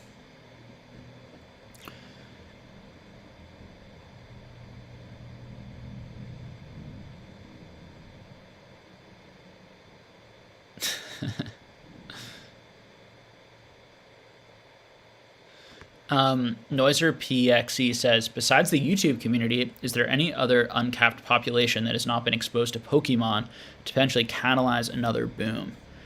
I mean, I think like a Netflix-y type show would be huge, like a live action like show that was really, really good that people really looked forward to, or some more live action movies. I think that were maybe a little bit more, not like super dark, but like slightly more dark, slightly more adult themed, and also maybe geared at like teenagers and stuff like that. I think that would be huge for the franchise, and I'm hoping that they're working on that and continuing to work on it. And I've heard that they are. But I'm not sure where all of that is at. That would be I think the biggest untapped area. And then also the video games continuing to improve and kind of experiment with the format. I think that really making video games that are going to be a lot more appealing, that would be played, more broadly on Twitch and YouTube and all sorts of places would be huge.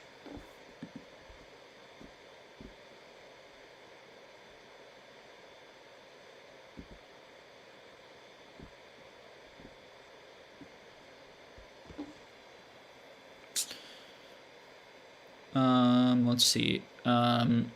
Indelible Mix says, new to the hobby, but love the channel so far. It's taken me 10 years or so to get back into it. My mom tossed out my entire collection as a kid. It was bad. Now I got to play catch up. Good info. Glad you're here. Welcome to the hobby. And just pace yourself and, enjoy it. There's no rush, and it's not a competition, and it's just about finding cool stuff, having fun, building out your collection slowly over time. There's so many cool, fun, exciting stuff. I think if you're just starting the hobby right now, like literally just coming into the hobby, it's a phenomenal time to be here. Super exciting, super fun time. So just enjoy yourself. Absorb the info.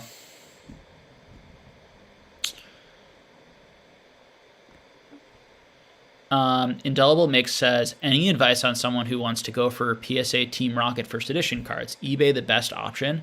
I think heritage auctions and golden auctions are really good places right now, particularly heritage auctions, to try and pick up some of those sets and maybe a little bit cheaper. But eBay is definitely always a phenomenal option, and it's always an option where there's going to be the most probably options to buy it. Although I do think heritage has had some of the cheaper kind of like completed like first edition Rocket, first edition Jungle, the gym sets, all those sort of early WotC sets. I've seen them come up and go for pretty good deals kind of here and there throughout the year.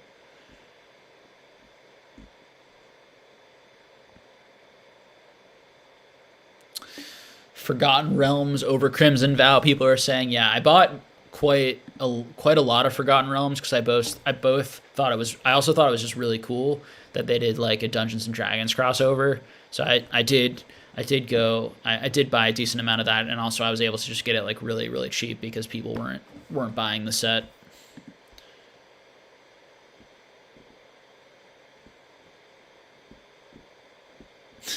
Kai just asking a bunch of just ridiculous questions. It's hilarious. Do you think that Shrek 2 booster packs will do well over time? Absolutely, Kai. Just for you, though.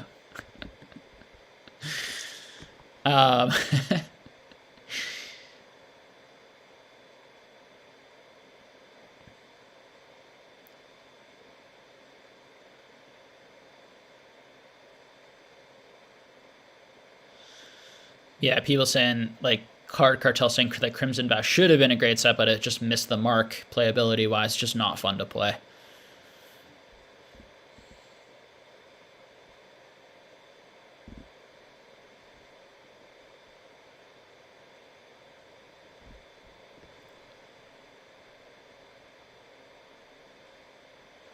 Invest says, if I had to, absolutely had to liquidate a bunch of graded cards quickly, where would you send them to? PWCC, Golden Auctions, or Heritage Auctions, or somewhere else. So if I had to liquidate, I would send to everywhere. I would send some to my friends, to Z&G, Nick, maybe Dan, probably SM Pratt, TCA Gaming. I would send some to PWCC. Like, if I literally wanted to liquidate my entire collection, I would kind of slowly send it out to everyone, and I would also be selling, doing some auctions, doing some best offers, you know. That's if I was truly trying to liquidate everything. And I'd be willing to kind of hoping to get maybe 30% of market when all said and done, you know, 30 to 40% of market.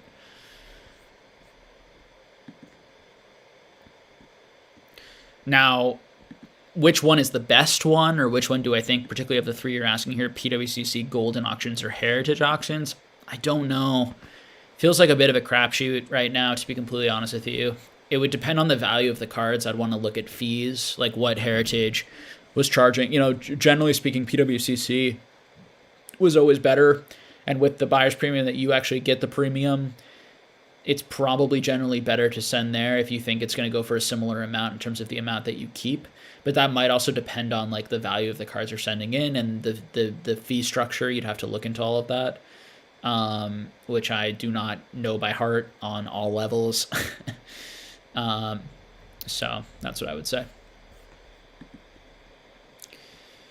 As far as like visibility or where I think things are doing the best right now, I think Golden is probably, it depends on which auction, because I feel like some of the auctions like people talk about, like there are big cards in them and there are more eyes. I do think that probably like Golden and Heritage, gosh, yeah, I just don't know. They all have pluses and minuses. I'm not sure I'm willing to say any of them I would feel like are gonna give me the best audience. You know, definitely when PWCC was on eBay, I really liked PWCC for most things. The only things that I maybe wouldn't send there would be like really high-end stuff.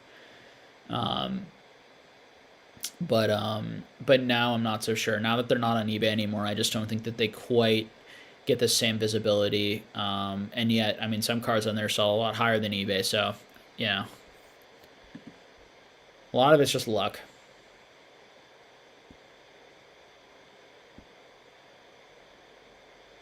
David Asplin says, it's 5:23 a.m. in Sweden. I should be sleeping, but here I am. I feel you, man. I've been watching content at 5 a.m. in the morning plenty of times. You know. But yeah, probably be good to get to sleep soon. I would agree, but I get it. The old card says, sleep, ? Pokemon doesn't sleep. Sleep is the time that you lose auctions. There were a few huge auctions back in the day that like really like, and huge auctions at the time might have been like $5,000 to $10,000, which is still a lot of money. Don't get me wrong, but like those would have been like massive auctions back in the day that I like were in the middle of the night and I didn't want to like leave it to a like a sniper tool type thing.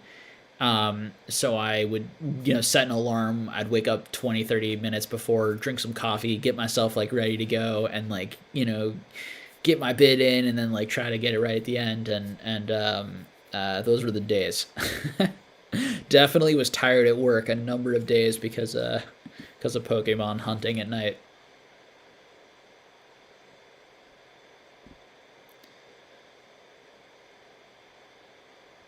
David says, "You are right if I want to be the very best." And then turns the hat around. Exactly. You get it.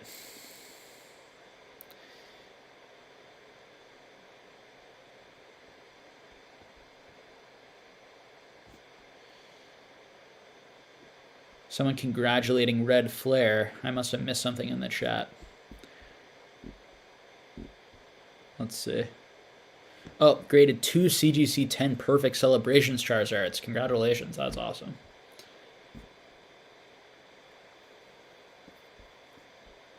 That's really cool. Very nice. Let's see.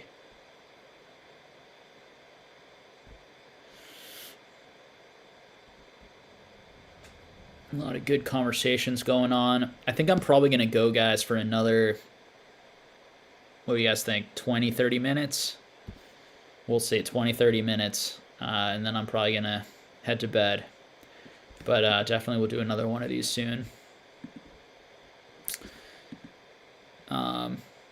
Yeah, if you can take a second to like the video, subscribe to the channel, click my eBay affiliate link, to help support me in the channel, and sign up for Patreon, sign up for the membership of the channel. I'm thinking of maybe for this membership of this channel, obviously you'll get access to some potential meme stuff or whatever, those things you can throw into chat, little GIFs and stuff. I'm also thinking maybe eventually I'll add some videos. I have a bunch of videos that I never showed, that I never put out, that maybe I could put. It'd be interesting. I'm not sure if any of them would be any good or any interesting, but it'd be interesting to see kind of what I was thinking, or things that were kind of incomplete. Maybe I could show them there. People who join the membership of this YouTube channel do not get the Patreon benefits. It's just a really small way to adding additional support if you want to. Zero pressure. The biggest way is definitely on Patreon. That's where you really get access to all of the hard work that Dan and I do to come up with those analytics every month.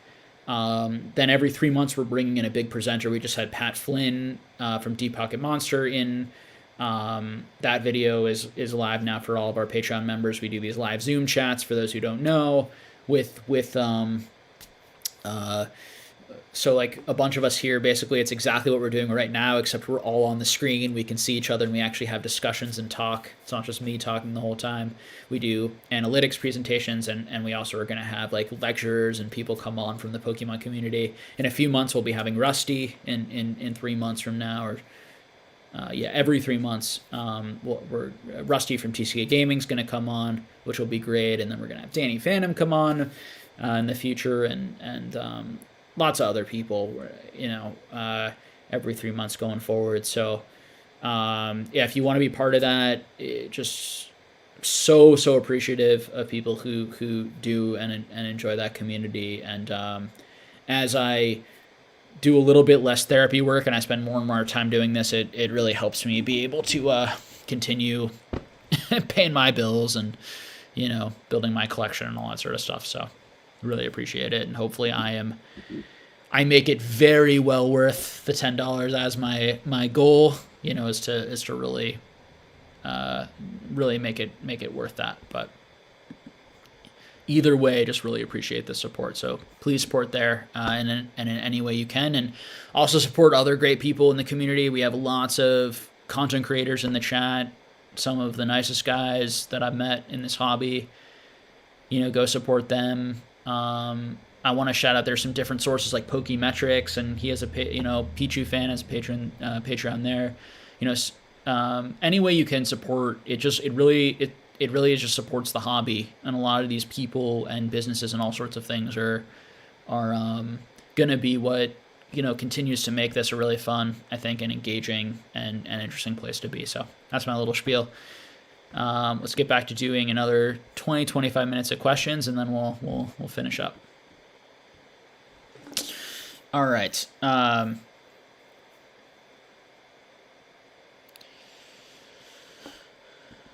guess the last thing, and I always do such a terrible job, when you sign up for the Patreon, you will get all of our back videos. So you'll be able to watch all of our analytic reports and Pat Flynn's conversation and all these different Zoom conversations. You'll have access to every single one that we've had over the last year immediately. You also get access to our private Patreon Discord, where a lot of these guys in the chat here are there. Tons of us have businesses, tons of us do a variety of things in Pokemon and outside of Pokemon. We're constantly there to answer questions. If you're newer to the hobby, I think it's also a great place where you will learn a lot. Definitely do not sign up if $10 a month is going to put financial stress on you in any sort of way. It's certainly not worth that. But if you do have $10 a month and that feels very much within the Pokemon budget, hopefully it'll be money well spent in terms of helping you really find a community of really like-minded people and getting some of the best, most kindest support and help sort of that the hobby has to offer. All right. Let's see what else we got.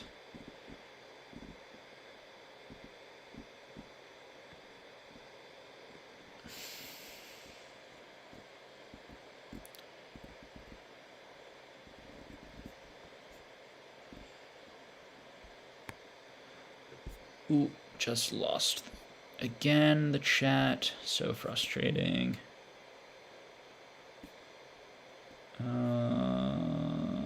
Where are we here? All right, let's just start here. I think I probably missed a bunch. My apologies. Smitty Workman said, Jake, would you rather fight one CGC 8.5 size NFT or 100 NFTs sized CGC 8.5s? I'm not trying to answer that question. It's breaking my brain. Oh, no, wait, that was way back. I just missed it before, sorry. Speeding ahead here. What's your top 10 PSA grades? I'm not sure what you're asking, Kai. I could just have a tired brain. That also could be some sort of troll. I'm not sure. It looks like we already made it through this part. I always miss some questions. My apologies. If I do not answer your question, it is not because I am intentionally skipping over it. It's just because I'm trying to quickly skim a wall of text and I just miss things. My apologies. I really try to answer every single question. Cyber Gameway says, what's the next big come-up card for the TCG? I'm definitely seeing the RCSV and V-Star. Any others? I'm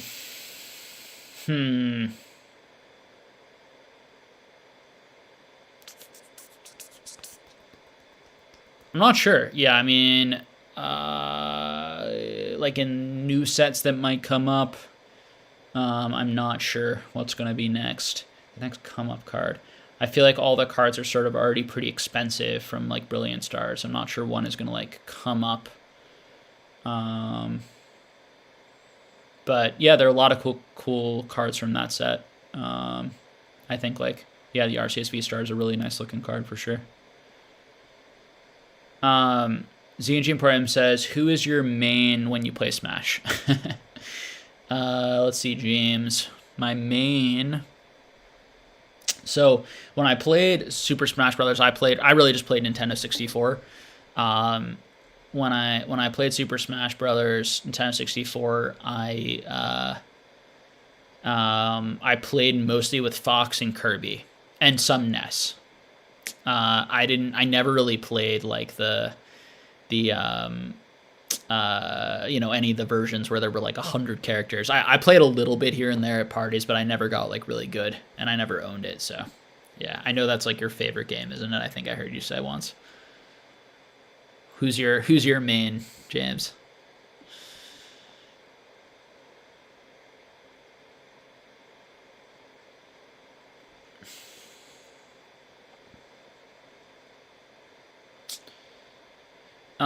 Echo Shagan says, overall thoughts on the Sword and Shield era. Seems like we are approaching the end of Gen 8. Now that Gen 9 is on the horizon. It's been a really fun era. I think the All Tarts were really cool and a great addition. That it wasn't just sort of the Rainbow Rares now. They added something else. I wish they had not included the Rainbow Rares and just done the Alt Arts and the Full Arts. I think that would have made a lot more sense. And left those Rainbow Rares to be sort of special and unique for the Sun and Moon era. long term, I don't really know. This is definitely going to be an era that was probably pretty heavily printed. It'll be interesting to see, will the next era be as printed as heavily? Will it be similar printing, or will they start to lower the printing again? Or maybe they'll print even more, and this era will end up being a fairly low printed era because the demand for Pokemon has just begun. I mean, it's definitely possible. Anything is possible. But overall, it's been fun. I've had a great year in Pokemon, and yeah, I'm just looking forward to the next generation, seeing the new Pokemon, seeing the new styles, the new types of R cards that they put in. Yeah.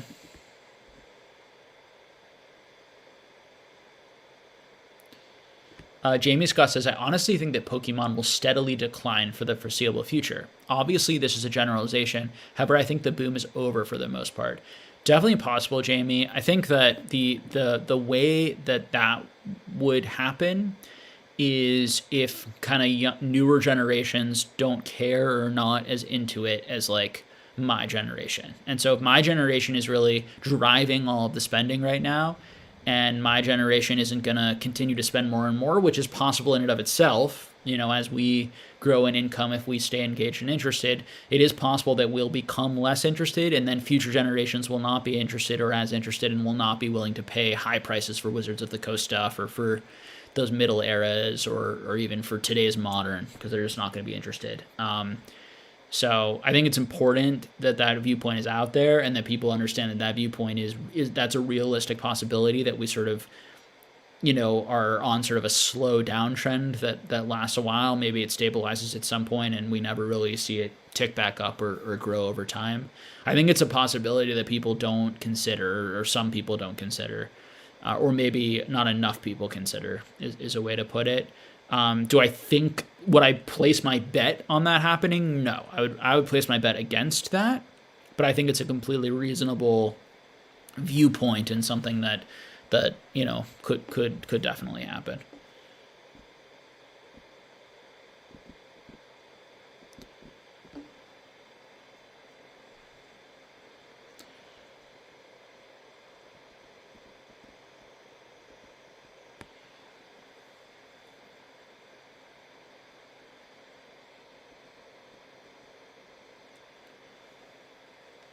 If I was forced into the Pokemon anime, what would my 6 iconic team? Oh no, these are hard questions. Gosh, that requires a lot of brain power for 1 in the morning for me. I don't know, to be completely honest with you.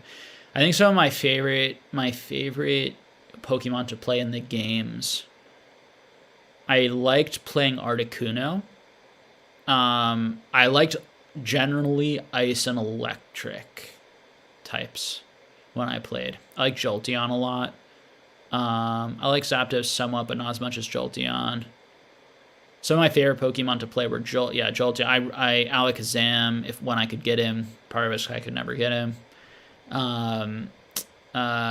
Similarly, Gengar. Definitely Psychic Pokemon. Mewtwo is, you know, classic, obviously, and you get him to be so strong. Yeah, those are some that come to my head in terms of like the things that those are the, you know, the Pokemon that I started. Gyarados, like getting Magikarp and then evolving Gyarados was always fun. Dragon Pokemon in general. Dragonite.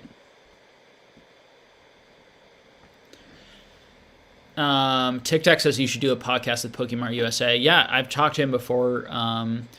Definitely planning on having him on the channel at some point when I can like get my head around my schedule and start scheduling some people. I want to have him in probably on a round table with maybe someone else. Chef RP says thoughts on Metazoo, and then UCB said almost went a whole stream without a Metazoo question. I don't have too strong thoughts on Metazoo. I don't really talk about it too much anymore. I like Metazoo as a collector. I enjoy it. I bought some of the newest Wilderness set. I'm planning on opening a couple boxes and putting a couple boxes back as a display piece. That's kind of all I'm at. I'm not going heavy into Metazoo like Dan, and I'm not buying the really rare stuff, the really hard to get stuff. It's very expensive.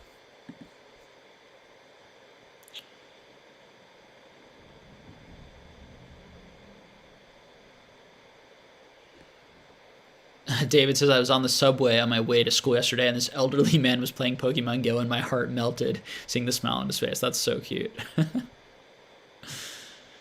Pokemon just said, what's your #1 favorite waifu card and why? I'm not into waifu cards, to be completely honest with you, that much. Like, they're fine, but I guess if I had to pick one, I'm gonna go Lily from Sun and Moon base, because it was one of the first sets that I opened and I pulled that card, and maybe I have a connection specifically to it because of that.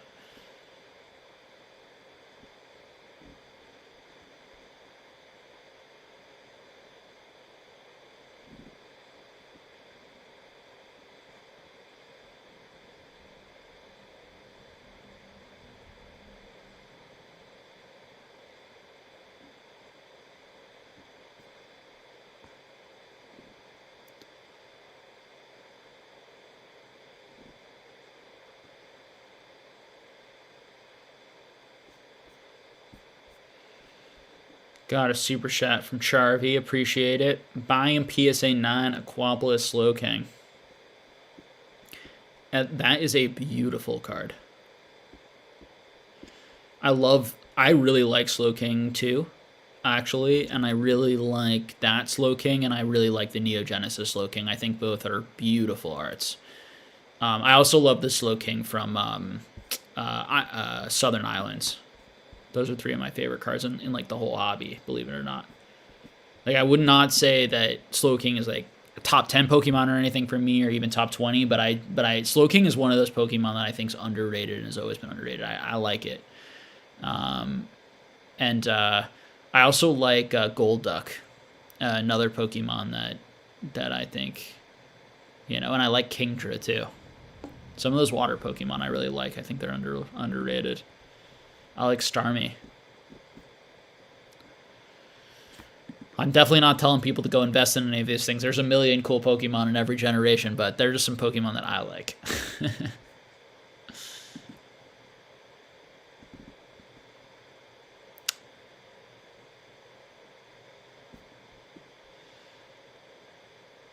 Joe Cartwright asks, have you opened any sealed DBZ score yet? I have opened a couple packs of boxes that I bought already opened, but I have not opened any of my boxes that I bought sealed. Definitely planning on one of these days. Maybe when Radar, maybe John will come visit me someday, or we'll be in the same city, and we'll have to open some stuff together, considering, he sort of got me into it to some degree. Or I would say that he encouraged my interest in it.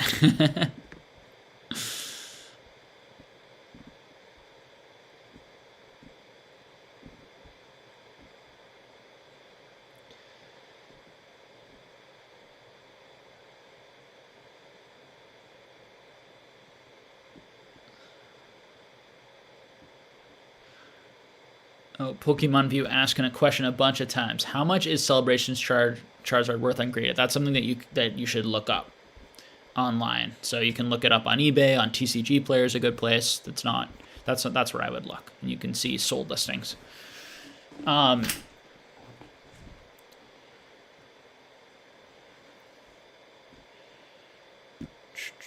Okay, we're gonna do another 10 minutes or so, guys. All right, and then we'll be back for many more of these in the future.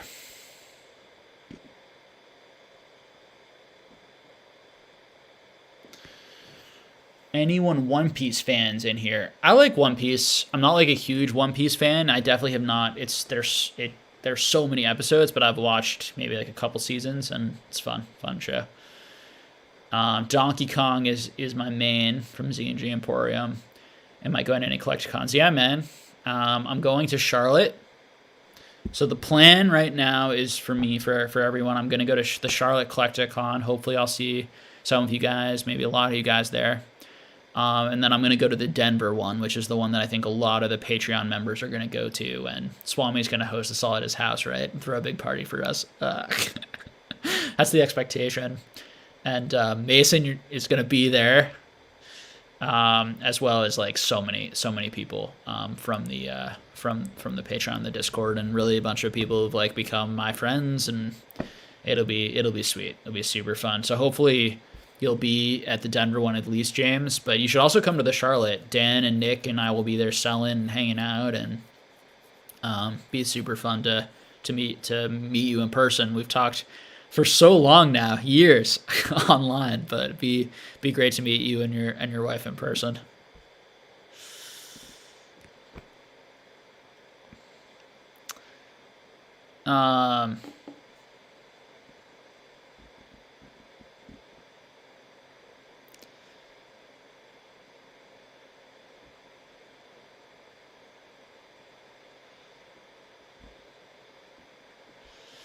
Let's see, I don't want to miss any questions here.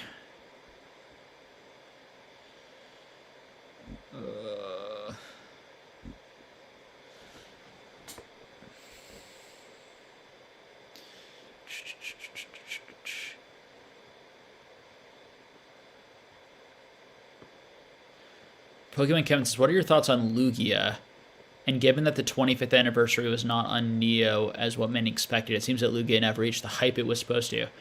I mean, Lugia has been definitely one of the big winners in terms of Pokemon in the last year and a half, 2 years. I think Lugia, Rayquaza, Typhlosion. I think you're going to see Pokemon from the 2nd gen, 3rd gen, 4th gen.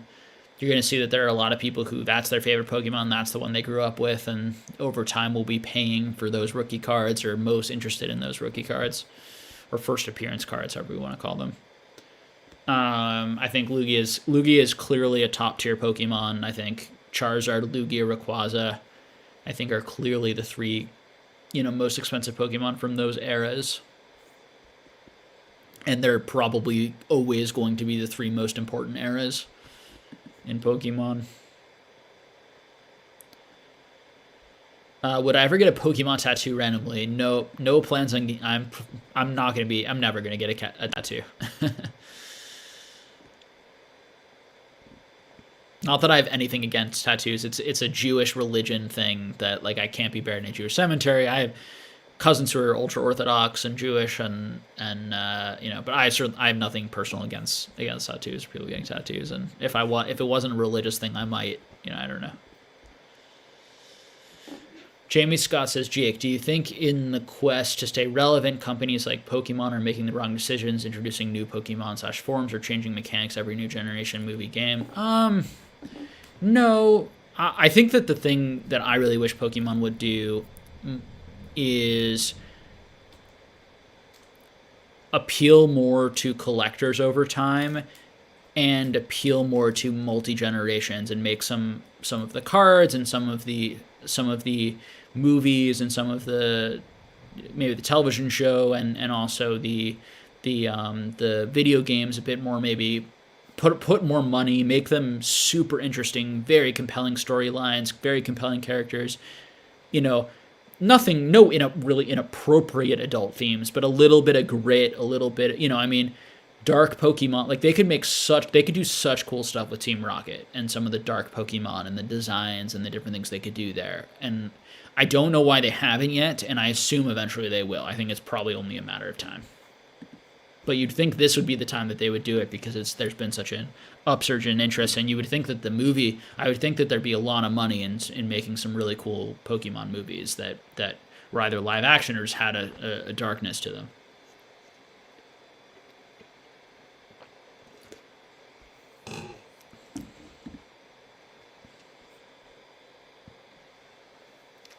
The old card trap says, thoughts on Sorcery Contested Realms and Kickstarter games in general. No real thoughts on Sorcery Contested Realms. For me, it's a pass. I'm in enough things at the moment that I cannot do anymore. I believe his thoughts on Sorcery Contested Realms, is that the one that Rudy has now announced that he's backing? As far as Kickstarter games in general, some might make it. Most probably won't, who knows? Depends on how long the interest and engagement lasts. It depends on what creators and backers and financiers these companies get. I think it's a bit surprising that he's backing another one. I'm not sure it's the best move for him. I think it's a little strange, to be completely honest, that he's doing that. I think putting more attention and time, again, I don't really know the ins and outs, and he's probably doing the right thing because he knows what he knows behind the scenes what's really happening in all these places. But it just feels like with Flesh and Blood cooling off maybe a little bit, and some panic and negativity, and maybe some of that in MetaZoo too, it just would make more sense to kind of put more focus and time and attention into creating, those games and being engaged in helping those things work instead of moving to another one. And now he's more sort of diluting his pull and voice, I think, when he backs another one. Just my opinion, but I don't really know the ins and outs and what's really going on behind the scenes. I know that I think Rudy said that he in his Patreon said that he is also going to be doing kits for that Kickstarter, where he's going to have his own promo card similar to MetaZoo. And again, I think it kind of dilutes the specialness and uniqueness, and I'm just not sure it's best for him or for his patrons or for collectors. I don't know. We'll find out. I'm much more of a person than I think it's better to build really good fundamentals and really focus on what you're already doing and do a really good job at that before you kind of expand or get into too many things. But I don't know. I could be wrong.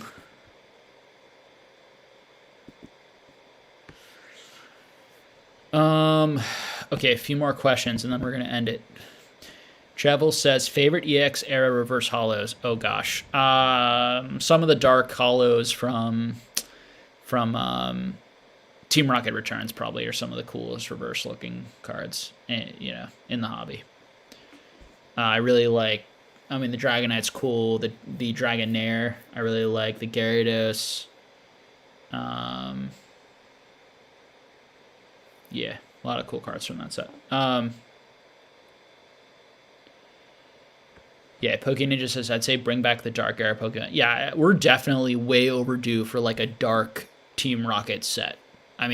How awesome would it be if they did a modern Dark Team Rocket set where they did Dark Pokemon of like maybe some newer Pokemon and some other Pokemon, Dark shiny Pokemon. There's a lot of stuff they could do with that. But yeah, absolutely.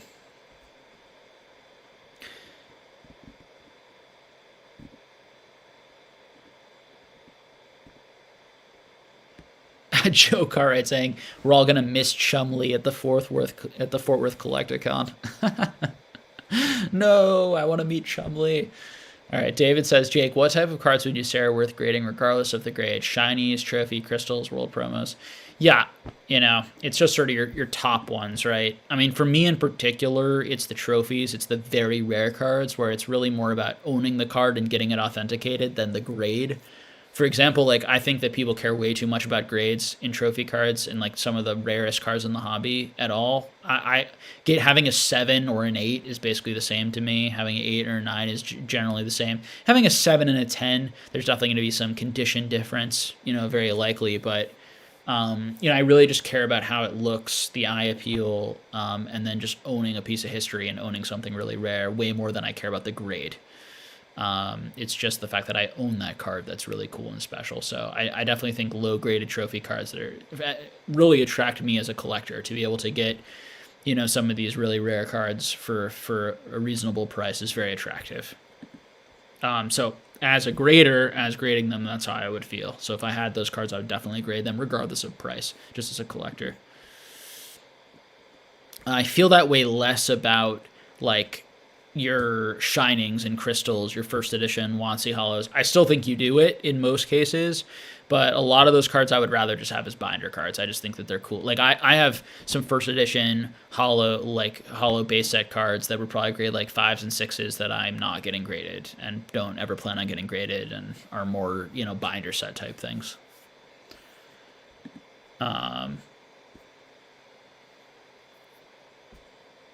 All right. I think I just made it to the bottom of the chat of the questions. Oh, that's amazing. That might be the first live I've ever accomplished that.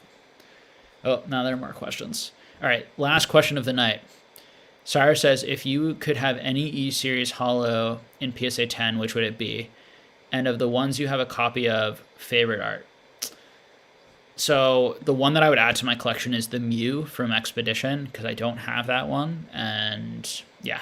That would be great to add. It's been very difficult to get. Zach, Gem, and Pokemon bought them all up.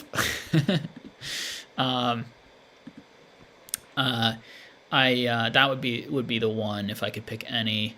And as far as what else did you ask? And of the ones I have a copy of, as far as the PSA 10 ones I have a copy of, which is my favorite art.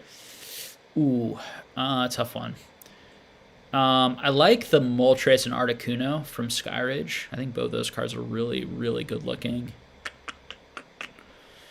The Houndooms from both Aquapolis and Skyridge are both really cool. Houndoom has a lot of cool arts. Tyranitar, again, really good looking Aquapolis. The Umbreons are both really good looking, I think, from both Aquapolis and Skyridge. I think the Espeon is a beautiful looking card from Aquapolis. Those are some of the ones that I think stand out to me. But there's so many good looking arts. And then there's so many non-holo really good looking arts. Snorlax, Lapras from Skyridge. So many of the commons and uncommons that I just think are so cool. So thank you all.